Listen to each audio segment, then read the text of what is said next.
अस्सलामुअलैकुम, आदाब अर्ज़ है जी डियर लिसनर्स। कहिए जनाब, क्या हाल अहवाल हैं, कैसे हैं आप सब। दुआ है, उम्मीद है सब खैरियत से होंगे। अल्हम्दुलिल्लाह मैं भी बिल्कुल खैरियत से हूँ। और जी जनाब, नावल की नेक्स्ट एपिसोड के साथ हाजिर हूँ। और आज है नावल की वो एपिसोड जिसका आप सबको रहता है बेचैनी से इंतज़ार, यानी कि नावल की लास्ट एपिसोड। तो जी जनाब, बातें करने की बजाय जल्दी से चलते हैं नावल की लास्ट एपिसोड की जानिब। नावल का नाम है पलकों से उठाऊँ उसको। मुसन्निफ़ा है रिफ़त सिराज और आज आप सुनेंगे इसकी आखिरी किस्त। वो हक़ाइक़ जो मारिया जानने के लिए बेताब थी, ज़ैन ने हर्फ हर्फ फ़री को बता दिए। फ़री तो किसी मुजस्समे की तरह पथराई आंखों से ज़ैन की तरफ देख रही थी, जो अभी तक बहते आंसुओं पर काबू नहीं पा सका था। टिश्यू पेपर्स का ढेर डस्टबिन में नज़र आ रहा था। तुम्हें ये सब कब पता चला ज़ैन कि अर्शला आंटी तुम्हारी रियल मदर नहीं है? बिलाखिर फ़री के होंठों ने जुम्बिश की। जब मैं 7th क्लास में था और टेनिस खेलने जिम खाना जाता था, गुरु हमेशा मुझे वॉच करता था। उसे शुरू से पता था कि नानो ने मुझे अडॉप्ट किया है। जब मॉम मुझे पार्क ले जाती थी, ये वहाँ भी आ जाता था।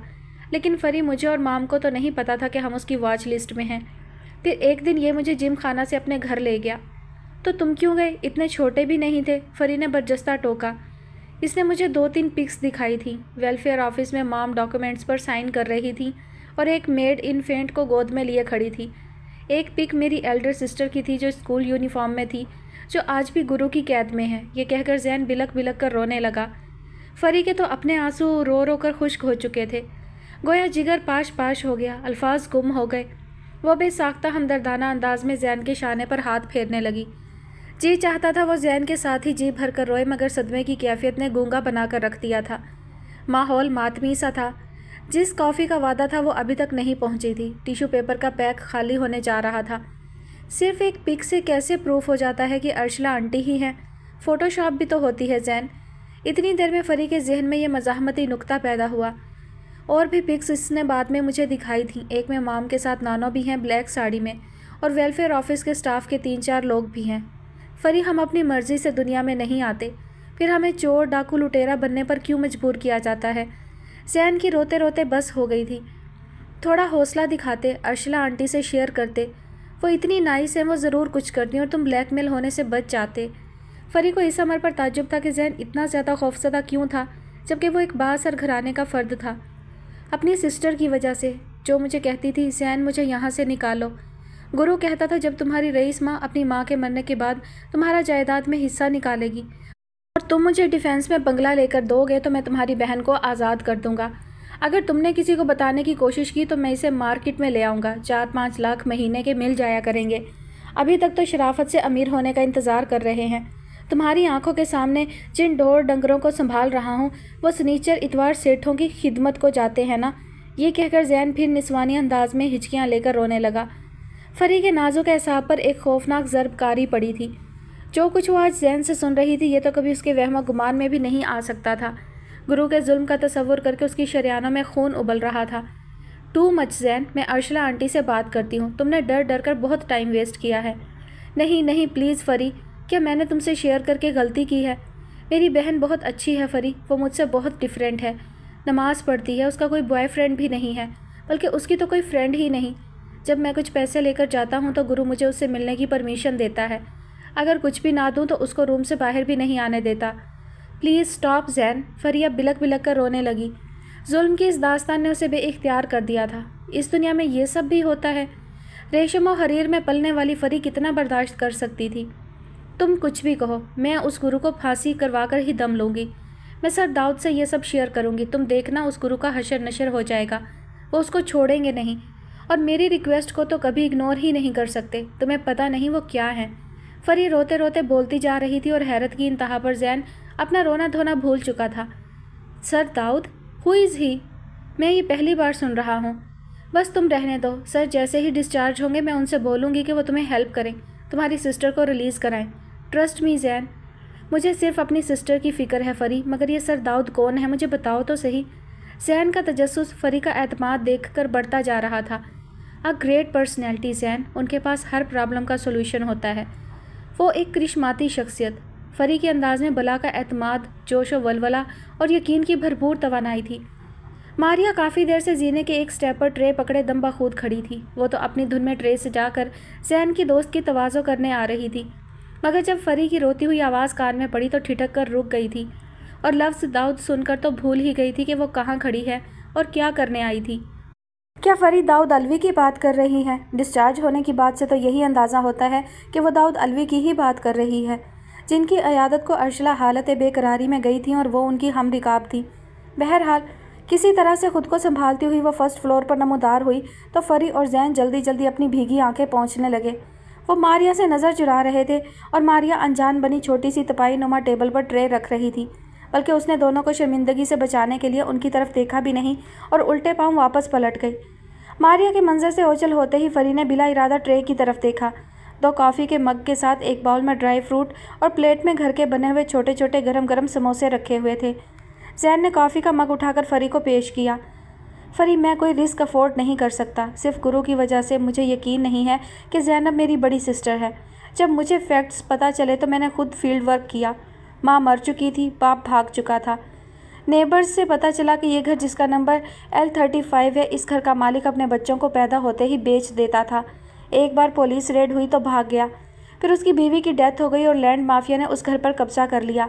अब वो जुए का अड्डा है। कच्ची आबादी की हैंड टू माउथ पॉपुलेशन वहाँ है। वो उस माफिया से डरती है। पुलिस भत्ता लेकर चली जाती है। मैंने वो घर अपनी आंखों से देखा है फरी। मैं मॉम से शेयर नहीं कर सकता था फरी। मॉम बहुत इमोशनल है और नानों का कंसर्न नहीं बनता। मैं अपनी सिस्टर की वजह से कोई रिस्क नहीं ले सकता फरी। जैन के लहजे में इंतहा की बेबसी थी। लेकिन तुम इतने श्योर कैसे हो कि वो तुम्हारी रियल सिस्टर है? फरी अब कदरे पुरसकून हुई तो एक फितरी सवाल बेदार हुआ। हमारे बर्थ सर्टिफिकेट गुरु के पास हैं। हमारे पेरेंट्स की NIC कॉपीज़ उसके पास हैं। एक मिडवाइफ मेरे बाप से कमीशन लेती थी। गुरु का एक बहुत स्ट्रॉन्ग नेटवर्क है। उसको सारी इन्फॉर्मेशन उसी मिडवाइफ से मिलती थी। ये सब मुझे गुरु ने खुद बताया, वरना मुझे क्या पता था कि सोसाइटी में इस तरह के काम भी होते हैं। उस वक्त तो मैं टीनेजर था फरी। मेरे पास स्मार्टफोन भी नहीं था।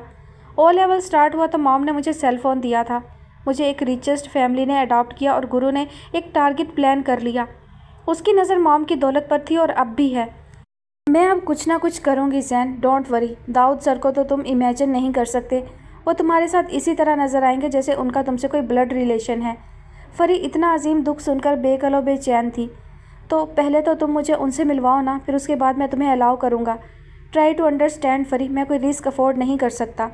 जैन की आंखें फिर भर आईं। Please Jain, trust me, please please please. फरी ने जवाबन उसकी मिन्नत की। जैन ने समोसे की प्लेट उठाकर फरी के सामने की, मगर फरी ने हाथ के इशारे से माजरत की। अब कॉफ़ी के घूंट भरते हुए उसका जहन दाऊद अलवी के गिर्द घूम रहा था कि वो कब उनसे मिलकर इस मसले को हल करने का रास्ता पाएगी। उसने कॉफ़ी मग टेबल पर रखते हुए जैन की तरफ देखा। जैन, अब मैं घर जाऊंगी, बहुत लेट हो गई हूँ। मामा परेशान हो जाएंगी क्योंकि मैं खुद ड्राइव करके आई हूँ। जैन ने दोनों हाथ अपने सीने पर ऊपर तले रख कर गोया इजाज़त दी। सर को खम भी दिया। वो मुतफक्किर था मगर मुस्कुराने की कोशिश कर रहा था। एक अलविदाई मुस्कुराहट भी कार्य मुशक्क़त ठहरी थी। फरी नीचे आई तो लाउंज में मारिया को मुंतज़िर पाया, जो दोस्ताना मुस्कुराहट के साथ उसकी तरफ देख रही थी। थैंक यू फरी, इस वक्त हम सबको आपकी मॉरल सपोर्ट की ज़रूरत है। प्लीज़ आप मुझे भी थोड़ा टाइम दें, बहुत ज़रूरी बात करनी है। फरी ने बुरी तरह चौंक कर मारिया की तरफ देखा। नज़र में हैरत और सवाल ही सवाल थे। फिर संभल कर फीकी सी मुस्कुराहट के साथ बहुत एहतमाम से ओके कहा और बाहर की तरफ बढ़ गई। मारिया की नज़रें फरी की पुश्त पर जमी थीं, मगर जहन में दाऊद अलवी का नाम गर्दिश कर रहा था। अर्शला के साबका शोहर से फरी का क्या ताल्लुक़ हो सकता है? तुम्हारी आंखों से लगता है तुम रोई हो। तुम तो जैन के घर गई थी। क्या हुआ? वहाँ कोई बात हुई है जिससे तुम हर्ट हुई हो? सारा ने पल पल उसके घर वापस आने का इंतज़ार किया था। वो पहली बार लॉन्ग रूट पर गाड़ी लेकर निकली थी। इससे पहले वो जिम, पार्लर, करीबी सुपर स्टोर तक ड्राइव करके चली जाती थी। सारा ने इस खदशे के सबब उसे फ़ोन या मैसेज नहीं किया कि बहुत दिनों बाद वो अपनी मर्ज़ी से किसी दोस्त के घर गई है। उनके फ़ोन करने से चिढ़ जाए और मूड ख़राब करके घर वापस आए। जी मामा, बहुत रही हूँ और अब भी बहुत रोना आ रहा है। ये कहकर वो वहीं लाउंज के सोफ़े पर बैठ गई और सोफ़े की बैग से पुश्त टिकाकर आंखें मूंद लीं। सारा का दिल धक से रह गया क्योंकि उसकी बंद आंखों से चंद कतरे लुढ़क कर रुखसारों तक आए थे। सारा घबराकर उसके पहलू में बैठ गई और उसका हाथ अपने हाथों में लेकर नरमी से दबाया। फरी, मेरी जान, मामा को नहीं बताओगी? जैन ने या उसकी मम्मी ने कुछ कहा है? सारा खदशात के तूफ़ान से निबरत आजमा थी। किसी ने कुछ नहीं कहा मामा, मैं तो जैन की वजह से रो रही हूँ। मामा, वो अर्शला आंटी का रियल बेटा नहीं है, एडॉप्टेड है। उसके साथ बहुत जुल्म हुआ है। पहले तो मैं समझती थी कि कॉलेज में सब उसकी लुक की वजह से शरारत करते हैं, इससे वो हर्ट होता है और लड़कियों की तरह रोने लगता है। आज पता चला उसे फ़ौरन से रोना क्यों आ जाता है। ये कहकर फरी ने निचला होंठ दांतों तले दबाया जैसे सिसकियाँ रोक रही हो। सारा हक्का बक्का फरी की तरफ देख रही थी। अधूरे इंकशाफ ने उन्हें बहुत बड़े जहनी खलफिशार से दो चार कर दिया था। कुछ बोलने की कोशिश करती थी मगर समझ नहीं आ रहा था किन अल्फाज से इब्तदा करें। बहुत से बेऔलाद लोग बच्चा अडॉप्ट करते हैं और बहुत अच्छी तरह परवरिश करते हैं। किसी का बच्चा छीनना जुल्म है, मगर गोद लेना कोई जुर्म या जुल्म कैसे हो गया? इतने वेल ऑफ घराने से ताल्लुक़ है। माँ असली नहीं है मगर कितनी अच्छी है। बेटे की खातिर 3 लाख का स्मार्टफोन तुम्हें देने आ गई थी। वो नया डब्बा पैक। खुद जैन कितनी महंगी कार चलाता है। 18-19 साल के लड़के को कौन इतनी महंगी चीज़ें दिलाता है? तुमने ही बताया था उसका घर तो एक महल है। इससे पहले कि सारा की रवानी कायम रहती, फरी ने दोनों हाथ ऊपर उठाकर बड़ी बेबसी से कता कलामी की। Please mama stop. मैं सबसे ज़्यादा इसी से इम्प्रेस होती थी। वो कॉलेज में फ्रेंड्स को 5000 का लंच आराम से करा देता था। मुझे तो 15,000 पॉकेट मनी मिलती थी। मामा वो जो रूटीन में ब्रांडेड जॉगर्स पहनता है, इतने पैसों में तो मैं ईद की पूरी शॉपिंग भी नहीं करती थी। मगर मामा, आज मुझे अंदाज़ा हुआ वो अकेले में कितना रो चुका है। फरी पर मुश्किल अपने आंसू पी रही थी। फिर वही बात, सब कुछ है उसके पास, फिर रोना किस बात का? सारा की उलझन बढ़ती जा रही थी। बता दूंगी मामा, मैं आपसे सब कुछ शेयर करूंगी। जैन को भी दाऊद सर की ज़रूरत है। थैंक गॉड उनकी जान बच गई, वो ठीक हो रहे हैं, वरना मेरा और जैन का क्या बनता। चंद सानिये के लिए सारा होंक सी होकर उसकी तरफ तकती रह गई। फिर जी चाहा अपना सर ही पीट ले। यहाँ भी दाऊद अलवी खुद ब खुद आ गए थे। जैन की बिपता में भी दाऊद अलवी। उनकी नानी जिंदा होती और ये सब कुछ उनके सामने होता, पहले तो नज़र उतारती, अफाका ना होने की सूरत में ऐलान कर देती, अरे बच्ची इतनी गर्विदा हो रही है, ज़रूर इस पर सफली या काला इलम कराया है। ये हर बात पर दाऊद अलवी का किस्सा क्यों शुरू हो जाता है? अर्शिला माँ है, अहमियत उसकी है। सारा के एसाब शल हो गए। अब तुम जिसको रोता देखोगी उसे दाऊद अलवी के पास लेकर पहुँचोगी। अलवी साहब ने मरियम की वजह से तुम पर खसूसी तवज्जो की है, यह मुनासिब नहीं है। तुम मुझे सारी बात बताओ। मैं जैन की माँ से मिलकर जो मसला है हल करने की कोशिश करूँगी। इंशाल्लाह जो भी मसला है हल हो जाएगा, क्योंकि जैन की मम्मी जैन से बहुत मोहब्बत करती हैं। तुमसे ज़्यादा जैन की फ़िक्र उसकी मम्मी को होगी। लेकर पाला है मगर औलाद ही समझकर पाला है ना। सारा ने फरी के सर पर नरमी से हाथ रखकर गोया उसे दाऊद अलवी को मुलव्विस करने से रोकने की कोशिश की थी। लीव इट मामा, जब आपको सारे फैक्ट्स पता चलेंगे ना, फिर आप ये वाली बात रिपीट भी नहीं करेंगी। मामा बहुत थक गई हूँ, रेस्ट करने के बाद मैं आपसे सब कुछ शेयर करूँगी। ये कहकर फरी ने फिसलने के अंदाज में जाविया बदला और सीधी होकर लेट गई। कुशन मुंह पर रख लिया। खाना तो खा लो बेटा, फिर अपने रूम में आराम से सो जाना। सारा को इतना अंदाज़ा तो था जब इतना रोना धोना हुआ है तो खाने पीने का रास्ता कहाँ निकला होगा। जब बातनी कैफियत ये थी कि जहन जैन में अटका हुआ था। बाद में फरी ने मुख्तसर तरीन जवाब दिया, जिसका मतलब था वो माँ से खामोश रहने की दरख्वास्त कर रही थी। सारा उस पर एक गहरी सोचती हुई नज़र दौड़ाती अपनी नशिस्त से उठ खड़ी हुई। मारिया, मैंने उसे ख़रीदा नहीं था। वो ऐसे क्यों कह रहा था? लगता है किसी ने उसकी ब्रेन वॉशिंग की है। दाऊद इसी बात से हर्ट होकर हमेशा के लिए छोड़कर चला गया था। मम्मी ने तो उसे बोला था कि हमने दामाद ख़रीदा था, मगर जैन को तो हमने लीगल प्रोसेस कंप्लीट करके एक बहुत बड़ी वेलफेयर ऑर्गेनाइजेशन से अडॉप्ट किया था। उन्होंने हमसे एक सिक्का भी नहीं लिया था, बस सिर्फ लीगल डॉक्यूमेंट्स पर हमने कुछ मामूली रकम खर्च की थी। अर्शिला रो रो कर थक चुकी थी, अपनी ढाल अंदाज में मारिया से दिल की बातें कर रही थी। किसने की है उसकी ब्रेन वॉशिंग? उसके फ्रेंड्स में तो कोई भी ऐसा नहीं जिससे हमारी फैमिली टर्म्स हो। हमने तो अपने सर्कल में किसी को हवा भी नहीं लगने दी थी कि हमने बेबी अडॉप्ट किया हुआ है, क्योंकि मैं तो हर साल प्रेग्नेंट हो जाती थी। 9 मंथ का प्रोसेस कंप्लीट होता था। हमारे सर्कल के लोग मुझे लूज़ ड्रेस में देखते थे।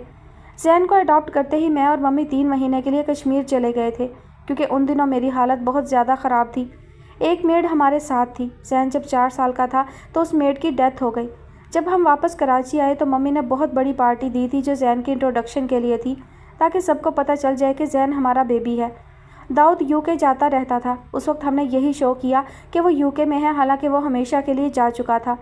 बोलते बोलते अर्शिला की सांस फूलने लगी। अब वो खामोश होकर गहरी गहरी सांसें ले रही थी। आंखें मूंद कर दोनों हाथ सीने पर बांध लिए थे। सारे प्रूफ मम्मी के पास सेव्ड हैं। फिर जैन को किसने बताया? वो बेदम अंदाज में बड़बड़ाई। मैम आप रिलैक्स करें, मैं जैन को कॉन्फिडेंस में लेने की ट्राई कर रही हूँ। वो आपके एक्स हस्बैंड की तरह खामोशी से नहीं जाएगा। उसकी मैं आपको श्योरिटी देती हूँ। उसकी फ्रेंड फरीशा सालार आई थी, दोनों ने काफ़ी टाइम एक दूसरे से बातें की। मैं खुद कॉफ़ी बना कर ले गई थी। यह सुनते ही अर्शिला ने पट से आंखें खोल दी। फरीशा मीन फरी? वो मारिया की तरफ देख रही थी जो बेड के साथ ही एक कुर्सी पर बैठी हुई थी। यस मैम, मारिया ने मुख्तसर जवाब दिया कि बाकी मंजरनामा पेश करने के लायक नहीं था। मारिया जैन जैसा भी है मेरा असासा है, अगर उसमें कोई कमी है तो वो उसका ज़िम्मेदार नहीं है। ये बात तो हमें सालों बाद समझ आई कि उसके जालिम बेरहम पेरेंट्स उसे झूले में डालकर क्यों भाग गए थे। अर्शिला ने कहते हुए मारिया की तरफ करवट ली और हाथ गाल के नीचे रख लिया। चंद लम्हे बिल्कुल खामोश गुजरे, फिर अर्शिला की बड़बड़ाहट सुनाई दी। वो 1 करोड़ मांग रहा है, मैं तो सब कुछ दे दूंगी मेरे प्यारे बेटे। दाऊद अलवी ने बेड छोड़कर आज पहली वॉक की थी। वह वॉकर के सहारे कदम रखते रहे।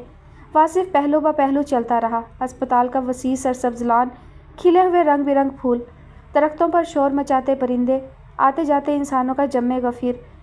दुनिया कितनी खूबसूरत है वासिफ। इंसान अपने जज्बाती फ़ैसलों और मनफी रवैयों से इस रोशन दुनिया को तारीक करता जा रहा है। इस कुर्रा अर्ज़ पर नेगेटिव एनर्जी की लेयर्स चढ़ चुकी हैं। पॉजिटिव एनर्जी तो गम और नुकसान पर सब्र और गहरी खामोशी से पैदा होती है, जो शायद इस दौर में इंसानों के बस की बात नहीं रही। हर कोई एक दूसरे पर चढ़ दौड़ने के लिए तैयार बैठा है। अभी तक हम इंसानों को होश नहीं आ रहा कि हमारी फैलाई हुई नेगेटिव एनर्जी की वजह से नेचुरल डिज़ास्टर्स पेश आ रहे हैं, वो घरों की हद तक हों या दुनिया में फैलती हुई जंगों की सूरत। ये कहकर वो रुक गए, गहरी गहरी सांसें लेने लगे। Thank you very much Arshila. वो वाकर को मजबूती से पकड़े सर झुकाए मराकबे की कैफियत में नजर आए। वासिफ को ज़ोरदार झटका लगा। अब दरमियान में अर्शिला आ गई थी। वो जल्दी जल्दी बंदोबस्त सोचने लगा। ये पूछा तो ये जवाब देगा, वो पूछा तो फ़लाँ फ़लाँ जवाब देगा। इंसान टोटल लॉस को फेस करे और फिर भी ज़िंदा मगर खामोश हो तो उसे कफन से पहले की ज़िंदगी अच्छे से समझ आ ही जाती है। अब उनका अंदाज़ खुद कलामी का सा था जो वासिफ के लिए गनीमत था।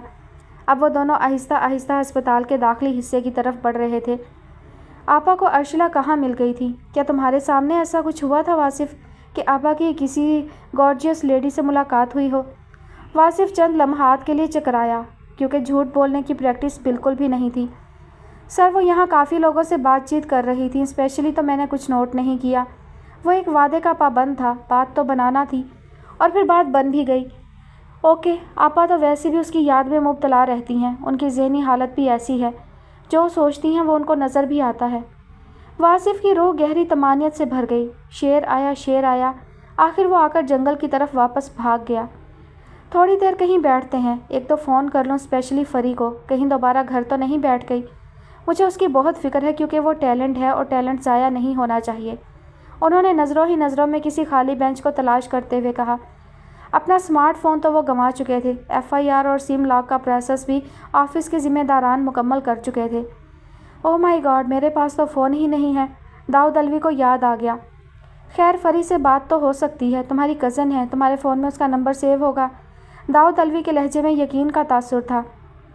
नो सर, मेरे पास उसका नंबर नहीं है। पता नहीं वो तो कितनी सिम्स चेंज कर चुकी है। वासिफ ने जान छुड़ाई। अजीब से एहसासात हो रहे थे। फरी यहाँ भी? कमाल है, आप लोग एक घर में रहते थे और आपके पास उसका कॉन्टैक्ट नंबर ही नहीं। ज़रूरत ही पेश नहीं आई। मैं खुद पता नहीं कितने फ़ोन चेंज कर चुका हूँ। वासिफ सोच कर रह गया। आप तो बहुत ज़्यादा इंगेज हो चुके हो। मैं मरियम की ड्यूटी लगाता हूँ, वही नए सेल के लिए स्टाफ में से किसी की ड्यूटी लगाएंगी। एक नया आईफोन तो घर में पैक पड़ा है, मगर उसका लॉक खुलवाने का प्रोसेस टाइम लेगा। सर, आप क्यों परेशान हो रहे हैं? रात तक तो हम इंशाल्लाह घर चले जाएंगे। कल मैं आपका ये काम कर दूंगा। एक दिन से क्या फ़र्क पड़ता है? वासिफ ने उन्हें ज़हनी दबाव से बचाने की कोशिश की। ओके ओके, ठीक कह रहे हो। वो धीरे से मुस्कुराए। दुनिया से चला जाता तो भी क्या फ़र्क पड़ता, सिस्टम तो चलता रहता है। मैं तुम पर ट्रस्ट नहीं कर सकता मारिया, क्योंकि तुम फैमिली से लॉयल हो और मैं किसी भी किस्म का रिस्क अफोर्ड नहीं कर सकता। जैन ने मारिया को साफ साफ जवाब दिया। मारिया रात के पिछले पहर जैन के पास आई। समीना और अर्शिला मस्कन अद्वियात के ज़ेर असर गहरी नींद में जा चुकी थीं। यह वक्त था कि मारिया सुकून और तवज्जो से जैन को टाइम दे सकती थी, मगर जैन तो उस पर एतमाद करने को तैयार ही नहीं था, जबकि वो अपनी जमा पूंजी तक देने की बात कर चुकी थी। अगर मैं फैमिली के साथ लॉयल हूँ तो फैमिली में तुम भी तो शामिल हो। अर्शिला मैम किसी भी कीमत पर तुम्हें इस घर से कहीं और जाने नहीं देंगी। जब से तुमने उनको मॉम की बजाय अर्शिला मैम कहा है, वो हर वक्त रोती हैं। अब जैन ने चौंक कर मारिया की तरफ देखा। मैं कितना भी इमोशनल हो जाऊं, इस पूरी यूनिवर्स पर फ़र्ज़ है कि वो बर्दाश्त करे। अगर मैं ज़मीन पर दिखाई देता हूं तो इसकी ज़िम्मेदारी मुझ पर नहीं है। जो मेरी बात को माइंड करे वही गिल्टी है। अगर मैं एक शोले से सब कुछ चला दूँ तब भी मैं गिल्टी नहीं हूँ। पागल होना मेरा राइट है। थैंक गॉड पागल नहीं हुआ। अब तुम जाओ। फरी मुझे एक होप देकर गई है। वो किसी दाऊद सर से मेरी मीटिंग कराने जा रही है। कहती है वो हर प्रॉब्लम का सलूशन निकाल सकते हैं। उनसे मिलने से पहले मैं किसी से बात नहीं करूँगा, मॉम से, ना नानो से, ना ही तुमसे। Please leave me alone. लेकिन वो तो अस्पताल में एडमिट हैं। मारिया के मुँह से बेसाख्ता निकल गया। जैन ने बुरी तरह चौंक कर मारिया की तरफ देखा। तुम्हें कैसे पता? मारिया यकलख्त लाजवाब और हवास बाख्ता सी हो गई थी। जैन उलझी हुई नज़रों से उसकी तरफ देख रहा था और पलक नहीं झपक रहा था। वो मेरी एक दोस्त है, उनकी कंपनी में जॉब करती है। कभी कभी उससे काफ़ी देर तक बात होती है। बता रही थी कि चेयरमैन किसी एक्सीडेंट में ज़ख्मी हो गए थे, आजकल हॉस्पिटलाइज्ड हैं। मारिया के जहन ने बर्क रफ्तारी से रास्ता निकाल लिया था। ओह, ये ज़रूरी तो नहीं कि वही दाऊद सर हों। एक नाम के बहुत से लोग होते हैं। जैन ने अब उसी उलझन भरी कैफियत में जवाब दिया। मैं भी, मारिया ने अब पुरसकून अंदाज में कहा, मगर जो कांटा सा सीने में गड़ चुका था वो मुस्तकिल खलिश बनने जा रहा था। अगर ये वही दाऊद अलवी हैं जिन्होंने एक लेपालक बच्चे का बाप बनने से इनकार कर दिया था, वही अब अर्शला के लेपालक बेटे की दात रसी करेंगे। Okay Jain, wish you good luck. Allah करे तुम्हारी सब प्रॉब्लम्स सॉल्व हो जाएं। ये हम सब की विश है और हमें क्या चाहिए। वो कुछ देर रुकी और फिर बोली, लेकिन प्लीज़ जैन, अब अर्शला मैम का ख्याल करना। वो किसी एक्सट्रीम सिचुएशन को अफोर्ड नहीं कर सकेंगी। अब तुम उनका टोटल असासा हो। खुदा न खासा उन्हें कुछ हो गया तो तुम भी टोटल लॉस में चले जाओगे। और सबसे बड़ा नुकसान एक एहसास जुर्म होगा जो इंसान से खुश रहने का हक छीन लेता है। ये कहकर मारिया रुकी नहीं, तेज़ी से पलटकर आगे बढ़ती चली गई। जैन की निगाह बज़ाहिर मारिया की पुश्त पर थी और दर हकीकत जहन कहीं और था।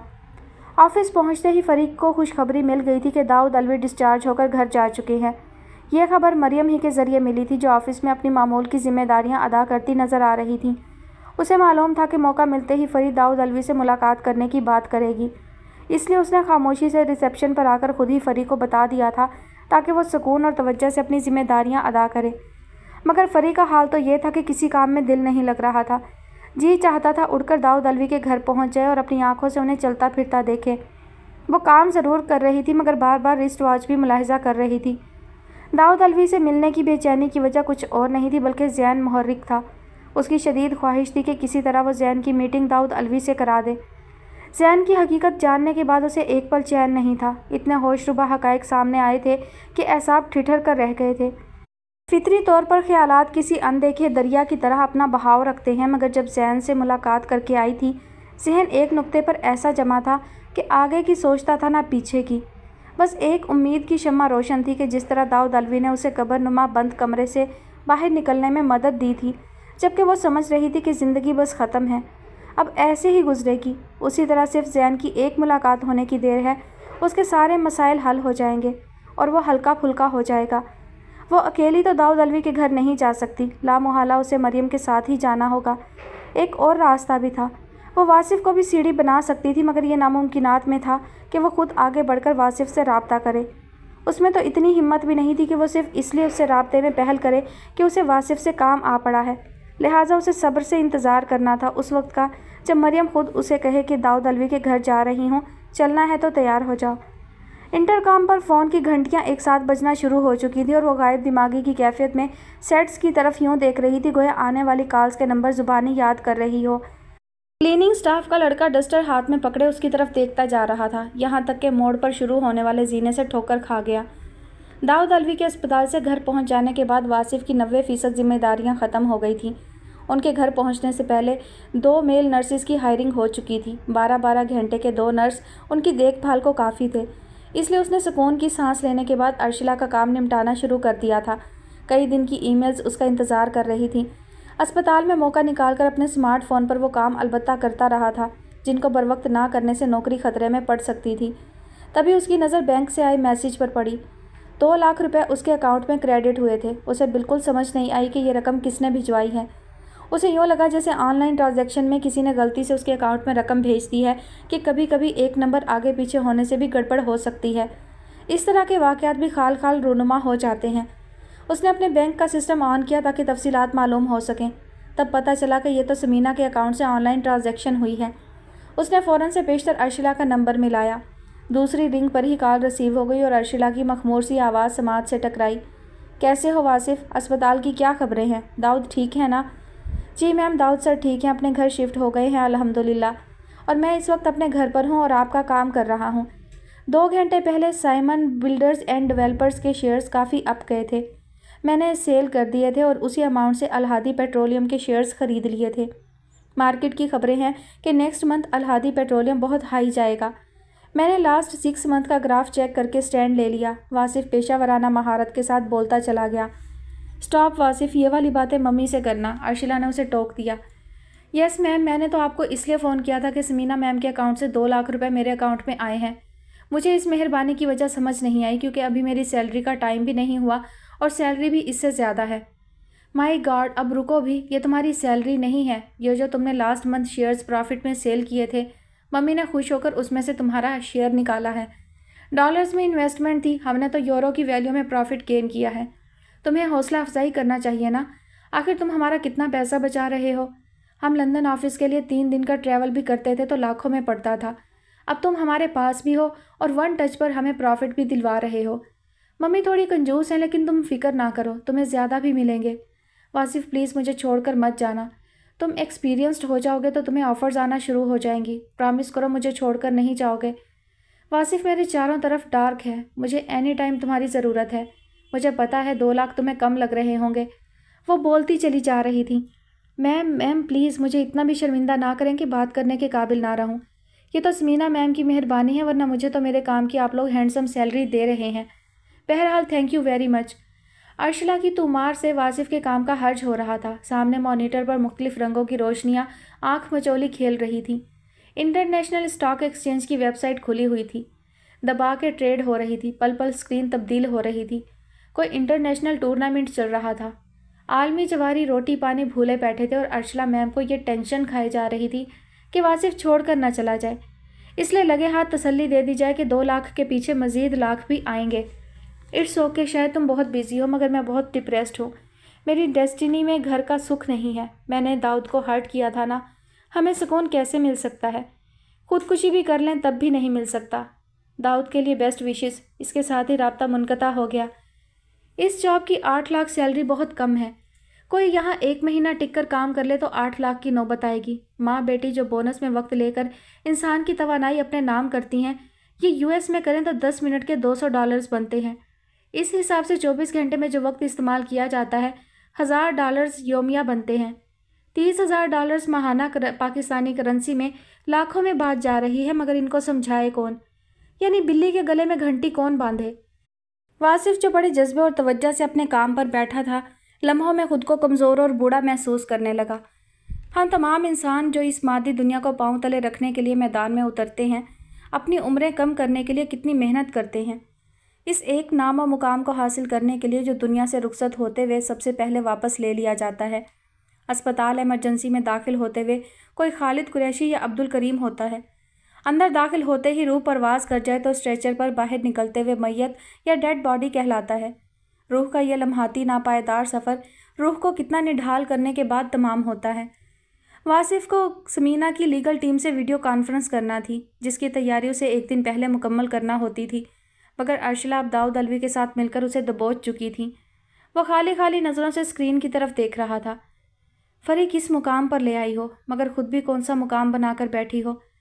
तन्हा वीरान अपनी अना की कैदी, जो चाहा सब पा लिया, मगर जो पाया था सूद समेत वापस लौटा दिया। न दिल को राहत न नज़र को नज़ारे मुयस्सर हैं। हम बेबस कर देने वाली बीमारी या किसी बड़े हादसे से पहले बस क्यों नहीं करते? खुशियाँ तलाश नहीं की जाती हैं तो तख्लीक होती हैं। वासिफ ने कई बार ज़ोर ज़ोर से सर झटका, गोया अनदेखा कचरा दिमाग से झटक रहा हो। फिर वो खुद को मतवाजन करने के लिए सांस की मशक करने लगा। जैन, कल शाम 5 बजे तुम मुझे ऑफिस से पिक कर लेना। हम दाऊद अलवी की अयादत करने उनके घर जाएंगे। मैंने पता कर लिया है, वो शाम को अपने घर के लान में वॉक पर होंगे। उनकी सुबह की वॉक का टाइम सुबह 7 बजे है।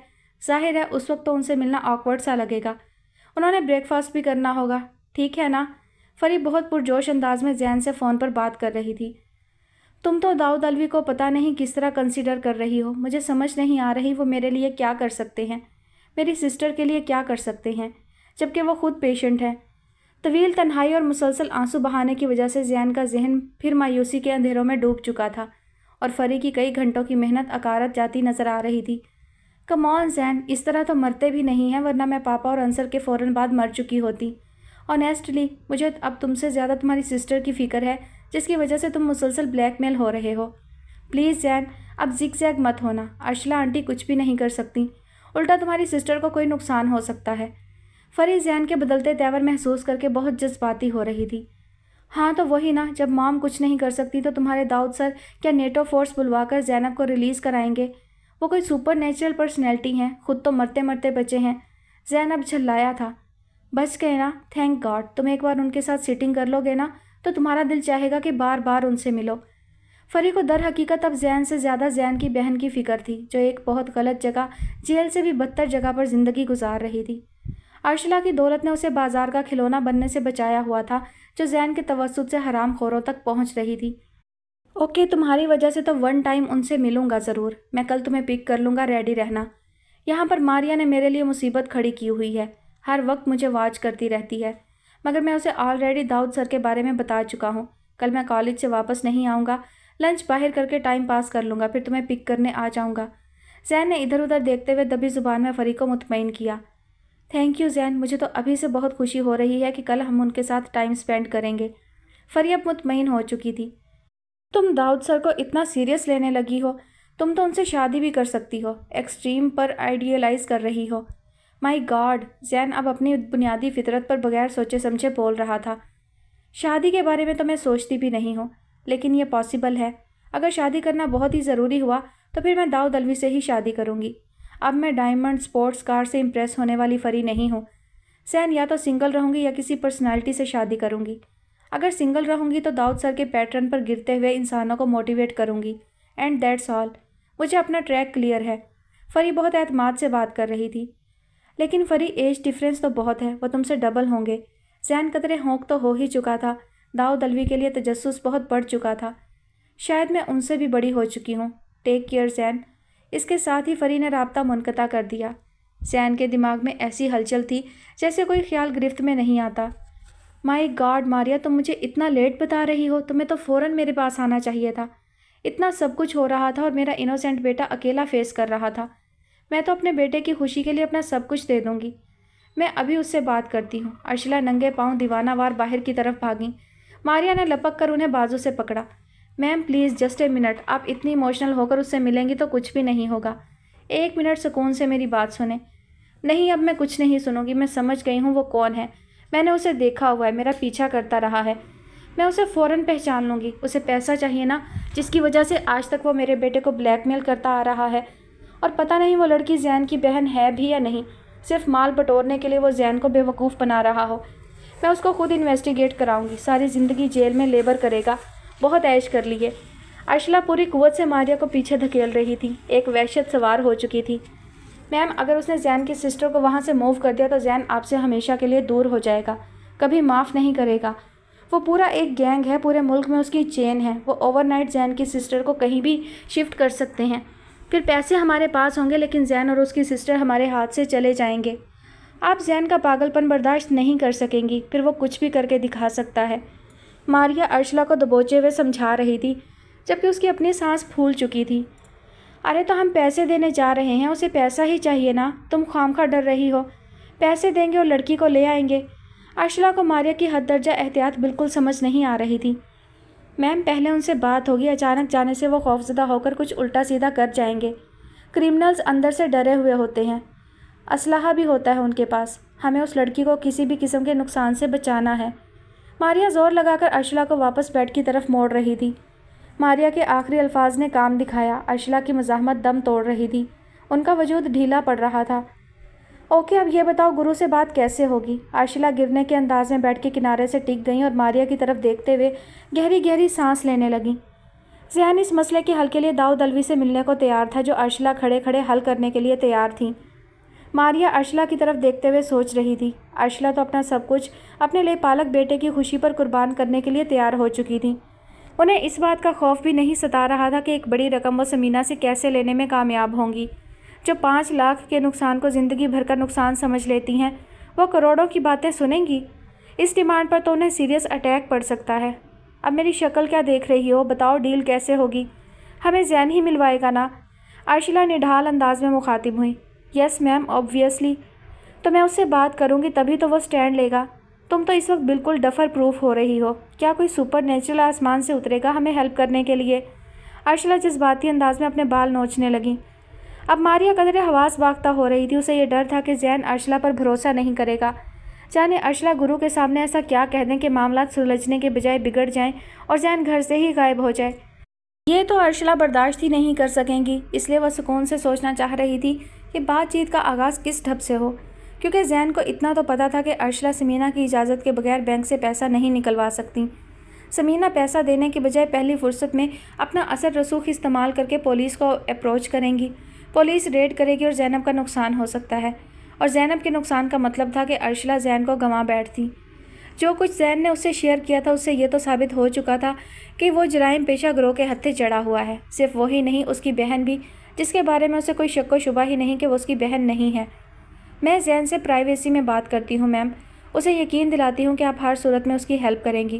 वो आपसे खुद बात करे। फ़िलहाल तो उसे इस बात का गुस्सा है कि वो अडॉप्टेड है, तो उससे ये बात छुपाई क्यों? हाँ, तो हम उसे अपना बना चुके थे। हम तो सोचना भी नहीं चाहते थे कि वो हमारा अपना बच्चा नहीं है। अर्शिला ने तिल मिलाकर मारिया की बात काटी।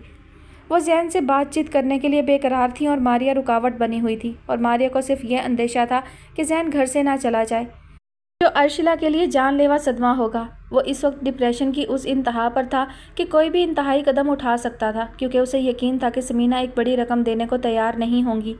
इसी वजह से वो फरी के तरकीब दिलाने पर दाऊद अलवी से मुलाकात पर भी आमादा हो चुका था। आज ही बात करो, अभी बात करो, मुझे आज ही रिजल्ट चाहिए। अर्शिला के अंदाज में बच्चों सी जिद थी। ओके मैम, मैं आज ही आपको रिपोर्ट करूँगी। हो सकता है जैन खुद आपसे मिलने आ जाए। मैं उसे पूरा यकीन दिलाऊंगी कि अर्शिला मैम को सब पता चल चुका है। वो आपको हर तरह से हेल्प करेंगी। बिल्कुल करूँगी। अगर प्रूफ हो गया कि वो लड़की उसकी रियल सिस्टर है तो वो भी इस घर में हमारे साथ रहेगी। अगर वो एग्री नहीं होगी या मम्मी नहीं मानेंगी तो कोई मसला नहीं, वो टूटू के शानदार शेल्टर होम में रहेगी। हम उसकी अच्छे से लड़के से शादी भी करा सकते हैं। अर्शिला बहुत पुरजोश नज़र आ रही थी। उन्हें सब कुछ मुमकिन महसूस हो रहा था। ठीक है मैम, मैं जैन से बात करके उसका कॉन्फिडेंस डेवलप करती हूँ। प्लीज़ आप रिलैक्स करें और सोचें, हमें एक हैवी अमाउंट अरेंज करना है। मारिया ने आगे बढ़कर अर्शिला का हाथ अपने हाथ में लेकर हथेली की पुश्त पर एक नरम बोसा दिया। It's okay my dear. Arshila ने अपनी फितरत के बमौजिब गोया हथियार डाल दिए। नानी ने कसम किया, बुरा किया करके छोड़ दिया, बहुत बुरा किया। नीलम परी ने बुरा सा मुंह बनाया और ज़ोर से ताली बजाई।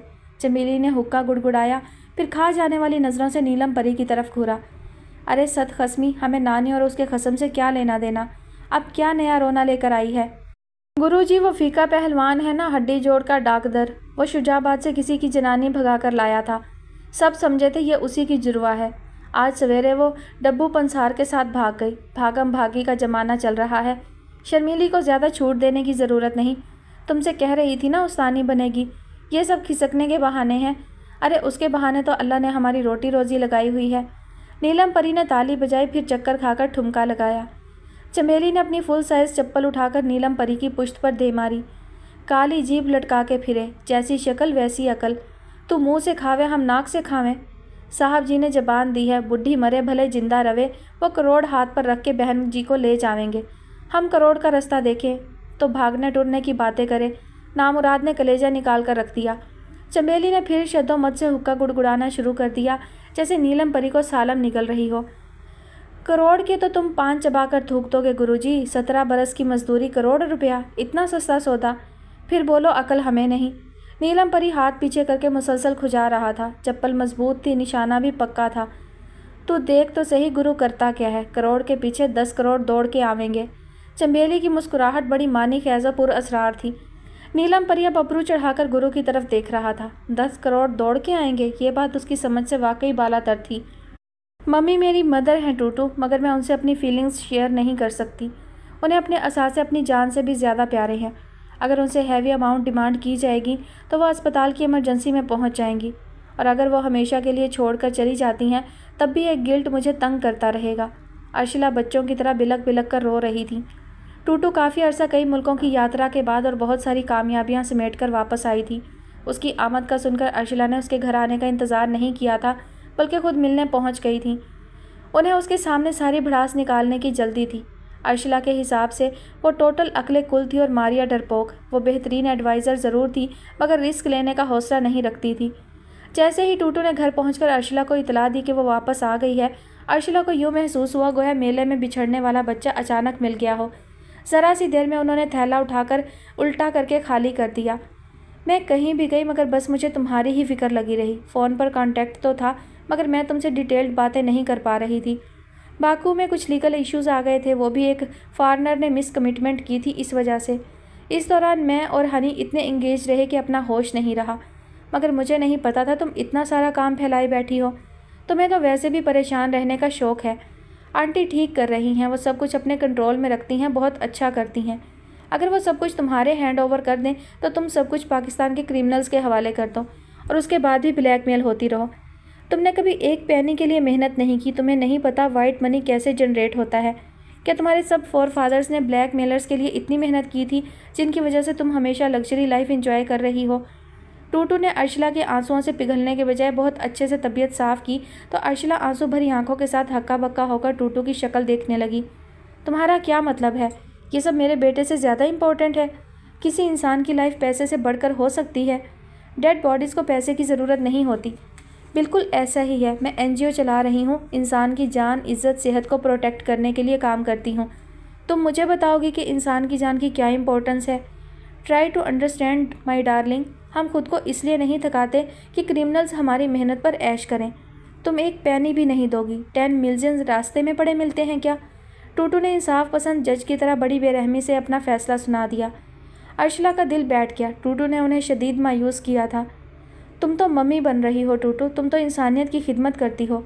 हाँ तो कर रही हूँ ना, तुम भी इंसान हो ना, तुम्हारी खिदमत ही तो कर रही हूँ। कि क्या तरीका है जिसका जब जी चाहे हमें गन पॉइंट पर लेकर डिमांड करने लगे? टूटू ने अंग्रेज़ी में ज़बरदस्त मर्दाना गाली फ़िज़ा में उछाल दी। वो कभी कभार गुस्से की इंतहा पर नज़र आती थी और इस कैफियत में बहुत वज़नी मर्दाना गालियाँ मुँह से निकालती थी, मगर बेहतरीन अंग्रेज़ी में। अर्शिला कभी शर्मा कर झिझक कर टोकती तो वह साफ कह देती, मैं जिस काम में हूँ उसमें मर्दों की तरह ट्रीट करना पड़ता है। ऐसे ऐसे नमूने मिलते हैं जो खड़े खड़े बेच कर खा जाए और बिकने वाले को पता तक ना चले। टूटू माई डियर, इस केस में रिस्क नहीं लिया जा सकता। वो जैन की रियल सिस्टर है। मारिया 100% श्योर है, उसे कोई शक नहीं है। एक इनोसेंट गर्ल को कैद से निकालना है। अल्लाह ने हमें इतनी ज़्यादा वेल्थ दी है कि हम लोगों के साथ भलाई करें। अर्शिला ने बड़ी सादगी से भीगी पलकें झपकाते हुए बेरहम टूटू को नरमाने की कोशिश की। चोरों, डाकुओं, ब्लैक मेलर्स की खिदमत करें और उनसे बड़े अदब से बोले कि आप लोग आराम फरमाते रहिए, हम आपके लिए मेहनत कर तो रहे हैं, बल्कि आप लेटे रहिए, हम खाने की ट्रे आपके पेट के ऊपर रख देते हैं, बस आप लेटे लेटे खाते रहिए। ऐसा ना हो कि आप बैठकर खाएं तो थक जाएं। अगर आप थक गए तो हमें बहुत तकलीफ़ होगी। ये कहकर टूटू ने अपने दोनों हाथ ज़ोर से आपस में जोड़े। अल्लाह को मानो यार। फिर गहरी सांस लेकर छत की तरफ देखा। थैंक गॉड कि मैं टाइम से वापस आ गई और इस मारिया को भी मैं आकर पूछती हूँ। तुम बता रही थी ना कि वो अपने अकाउंट से जैन को क्रेडिट करने के लिए रेडी हो गई थी। टूटू ने धमकी आमेज़ अंदाज में कहते हुए अर्शिला का शाना ज़ोर से पकड़कर हिलाया। नहीं नहीं, उस बेचारी को कुछ ना कहना, वो एक नर्स ही नहीं है, बेहतरीन हाउस मैनेजर भी है। अगर वो हमें छोड़कर चली गई। स्टॉप, अगर, इफ़, देन, बस करो यार। अर्शिला, क्या अर्न किया है तुमने लाइफ में? डर, खौफ, पछतावा। मैंने अपनी एनर्जी खपा दी, तुम चेंज होने का नाम नहीं ले रही। मगर मेरे साथ भी एक प्रॉब्लम है। ये कहकर टूटू ने गहरी सांस ली। वो क्या? अर्शिला ने शर्मीले डरपोक बच्चे के अंदाज में सवाल किया। मैं हार नहीं मानती, सरेंडर नहीं करती। टूटू ने भरपूर एतमाद से अर्शिला की आंखों में देखा। वो तो मुझे पता है, तुम्हारी वजह से तो मैं रिलैक्स्ड रहती हूँ, वरना मैं मेंटल अस्पताल के बेड पर नजर आती। अर्शिला ने अपने फितरी अंदाज में टूटू की अहमियत का एतराफ़ किया। इस पर टूटू ने आगे की तरफ झुककर अर्शिला को गले से लगा लिया। सॉरी अर्शी, कभी कभी मैं तुम्हारी सादगी का नाजायज़ फ़ायदा उठाकर तुम्हें ठीक ठाक सुना देती हूँ, लेकिन ये सब मेरा तुमसे प्यार है। मैं तुम्हें खुश देखना चाहती हूँ। आमिर को देख लो, मर मिटा है तुम पर। मैंने 10 मरतबा कहा कहीं और देख लो, मेरी बेवकूफ़ दोस्त पर टाइम ज़ाया कर रहे हो। पता है उसने क्या जवाब दिया? अर्शिला ने पलकें झपकाकर सवालिया अंदाज में देखा, जैसे मिलने वाले जवाब से पेश की डर भी रही हो। कहने लगा, यार टूटू, अर्शिला से मिलने के बाद कोई अच्छा नहीं लग रहा। सारी ज़िंदगी का सवाल है। अब या तो अर्शिला है या फिर कोई और नहीं। कितनी लकी हो तुम। बंदा तुमसे मिलकर अपनी एक्स वाइफ को भी भूल चुका है। उस बेचारे का ख्याल कर लो यार। टूटू ने हैरान परेशान नज़र आने वाली अर्शिला के रुखसार पर एक बोसा शब्द कर दिया। वो मुझे इतना कुछ देंगे मगर मैं रिटर्न नहीं कर सकती। ये तो फिर उनके साथ ज़्यादती होगी ना टूटू। अर्शला की आंखों में आंसू झिलमिलाने लगे। दाऊद अलवी, मेरे सामने नाम ना लेना, टूटू ने बेरहमी से अर्शला को टोक दिया। वो मैं तुम्हें ये बताना चाह रही थी। अर्शला झिझकते हुए गोया हुई। टूटू ने अपने हाथ दोनों कानों पर रख लिए। नो नो, मुझे कुछ नहीं सुनना, उसका नाम सुनकर तकलीफ़ होती है। टूटू ने उसी तरह कानों पर हाथ रखे रखे अर्शला को बाज रखा। तुम अपने टॉपिक पर रहो, हमें करंट अफेयर सॉल्व करना है। हनी अपने फ्रेंड्स के साथ डिनर करेंगे और मैं तुम्हारे और आंटी के साथ। मैं जैन से 1-on-1 मीटिंग भी करूँगी। अब तुमने बिल्कुल टेंस नहीं होना, हर प्रॉब्लम का प्रॉपर सोल्यूशन होता है, बस मेंटल पीस की ज़रूरत होती है। टूटू ने अर्शला के दोनों हाथ अपने हाथों में लेकर नरमी से दबाए। ओके, अर्शला ने अब टूटू का हाथ बड़ी मोहब्बत से चूम लिया। सर सब्ज़ वसीओ अरीज़ लान में सब्ज़ सफ़ेद रंगों से मुज़य्यन छतरी तले white imported lawn chairs, table के इर्द गिर्द दिलकश रंगों के फूलों से सजे बड़े बड़े गमले, एक पुरफुसू और सहर अंगेज़ माहौल था।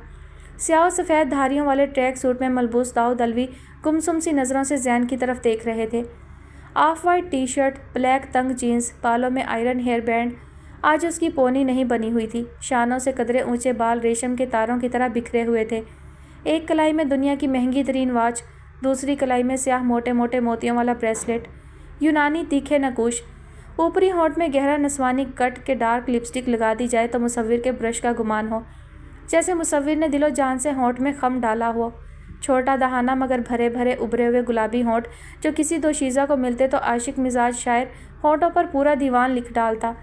क्या हुस्न जमाल है, मगर ना दोशीज़गी का गरूर, ना मर्दानगी का मान। जैन के पहलू में बैठी हुई फरी blue pant, black kurti, of white बड़ी सी चादर पहने जिस पर हमरंग रेशम से बेल बूटे बने हुए थे। सर तो शॉक्ड हैं फरी, हमने एक पेशेंट को इस वक्त मेंटली टॉर्चर किया है। जैन दाऊद अलवी की गहरी खामोशी से एहसास जुर्म में मुब्तला होने लगा। फरी भी दाऊद अलवी की खामोशी से घबरा रही थी। फ़ौरन चादर संभाल कर खड़ी हो गई, शर्मिंदा शर्मिंदा अंदाज में गोया हुई। ऐसा करते हैं, अभी हम चलते हैं, फिर सर से टाइम लेकर दोबारा आ जाएंगे। प्लीज़ तशरीफ़ रखिए। दाऊद अलवी की धीमी और भारी आवाज़ में बहुत ठहराव था।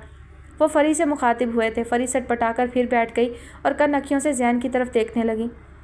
मतलब ये कि जब आप शेरख्वार थे तभी एक कपल ने आपको अडॉप्ट कर लिया था। अगर सिचुएशन ये थी तो बड़ा होने के बाद बच्चे को बताना ज़रूरी नहीं होता कि वो अडॉप्टेड है। इस तरह से बहुत से साइकोलॉजिकल इश्यूज़ आ सकते हैं।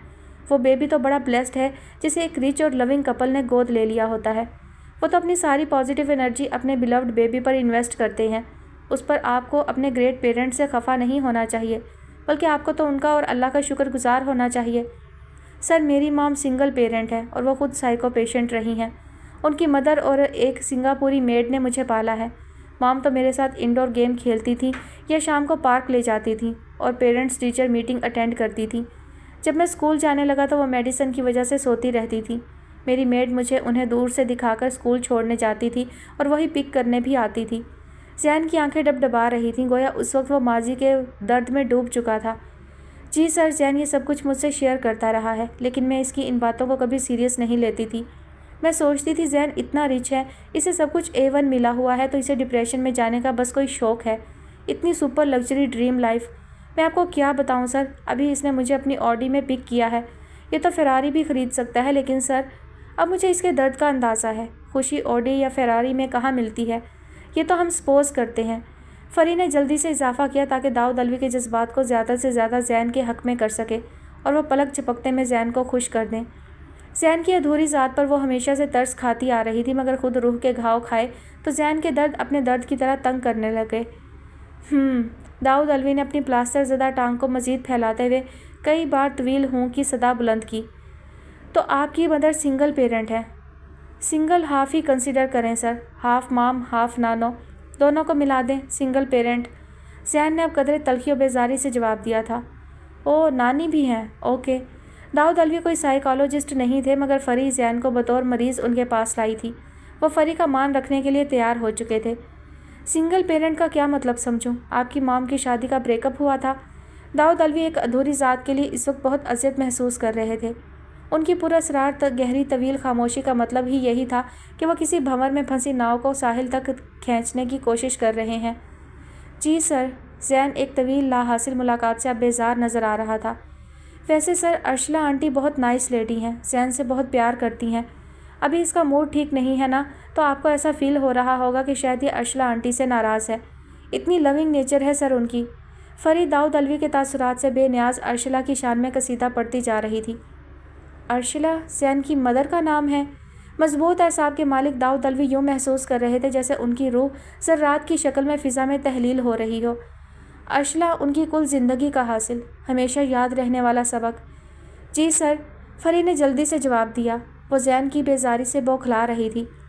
आपका रेजिडेंस? दाऊद अलवी जैन से मुखातिब थे। Clifton block number 1, house number C100। Jain ने अंदर ही अंदर तिल मिलाकर पूरा पता ही बता दिया। पोस्ट कोड पता नहीं था वरना वो भी बता देता। अब दाऊद अलवी ने सर झुका लिया था जैसे मराकबा कर रहे हों।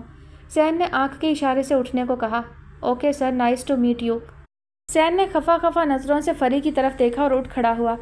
आप कहीं नहीं जा रहे जैन, अभी हम चाय पियेंगे, फिर आज डिनर भी आपके साथ होगा। अलबत्ता फरी घर जाना चाहे तो हम ड्रॉप कर देंगे, मगर जैन आज आप मुझे वक्त देंगे, आपके सारे प्रॉब्लम्स इंशाल्लाह सॉल्व होंगे। वो निहायत हमवार लहजे में कह रहे थे। आप बहुत ब्लेस्ड हैं जैन के फरी आपकी कंपेनियन है। ये आपको ठीक जगह पर सही बंदे से मिलाने लाई है। ये कहकर उन्होंने मुस्कुराकर फरी की तरफ देखा। थैंक यू वेरी मच फरी, आज मेरी भी एक बहुत बड़ी प्रॉब्लम सॉल्व हुई है। औलादी एहसाब के हामिल दाऊद अलवी ने खुद को यूँ संभाला था जैसे आज तक हर बड़े हादसे से हाथ मिलाकर आगे बढ़ते जा रहे थे।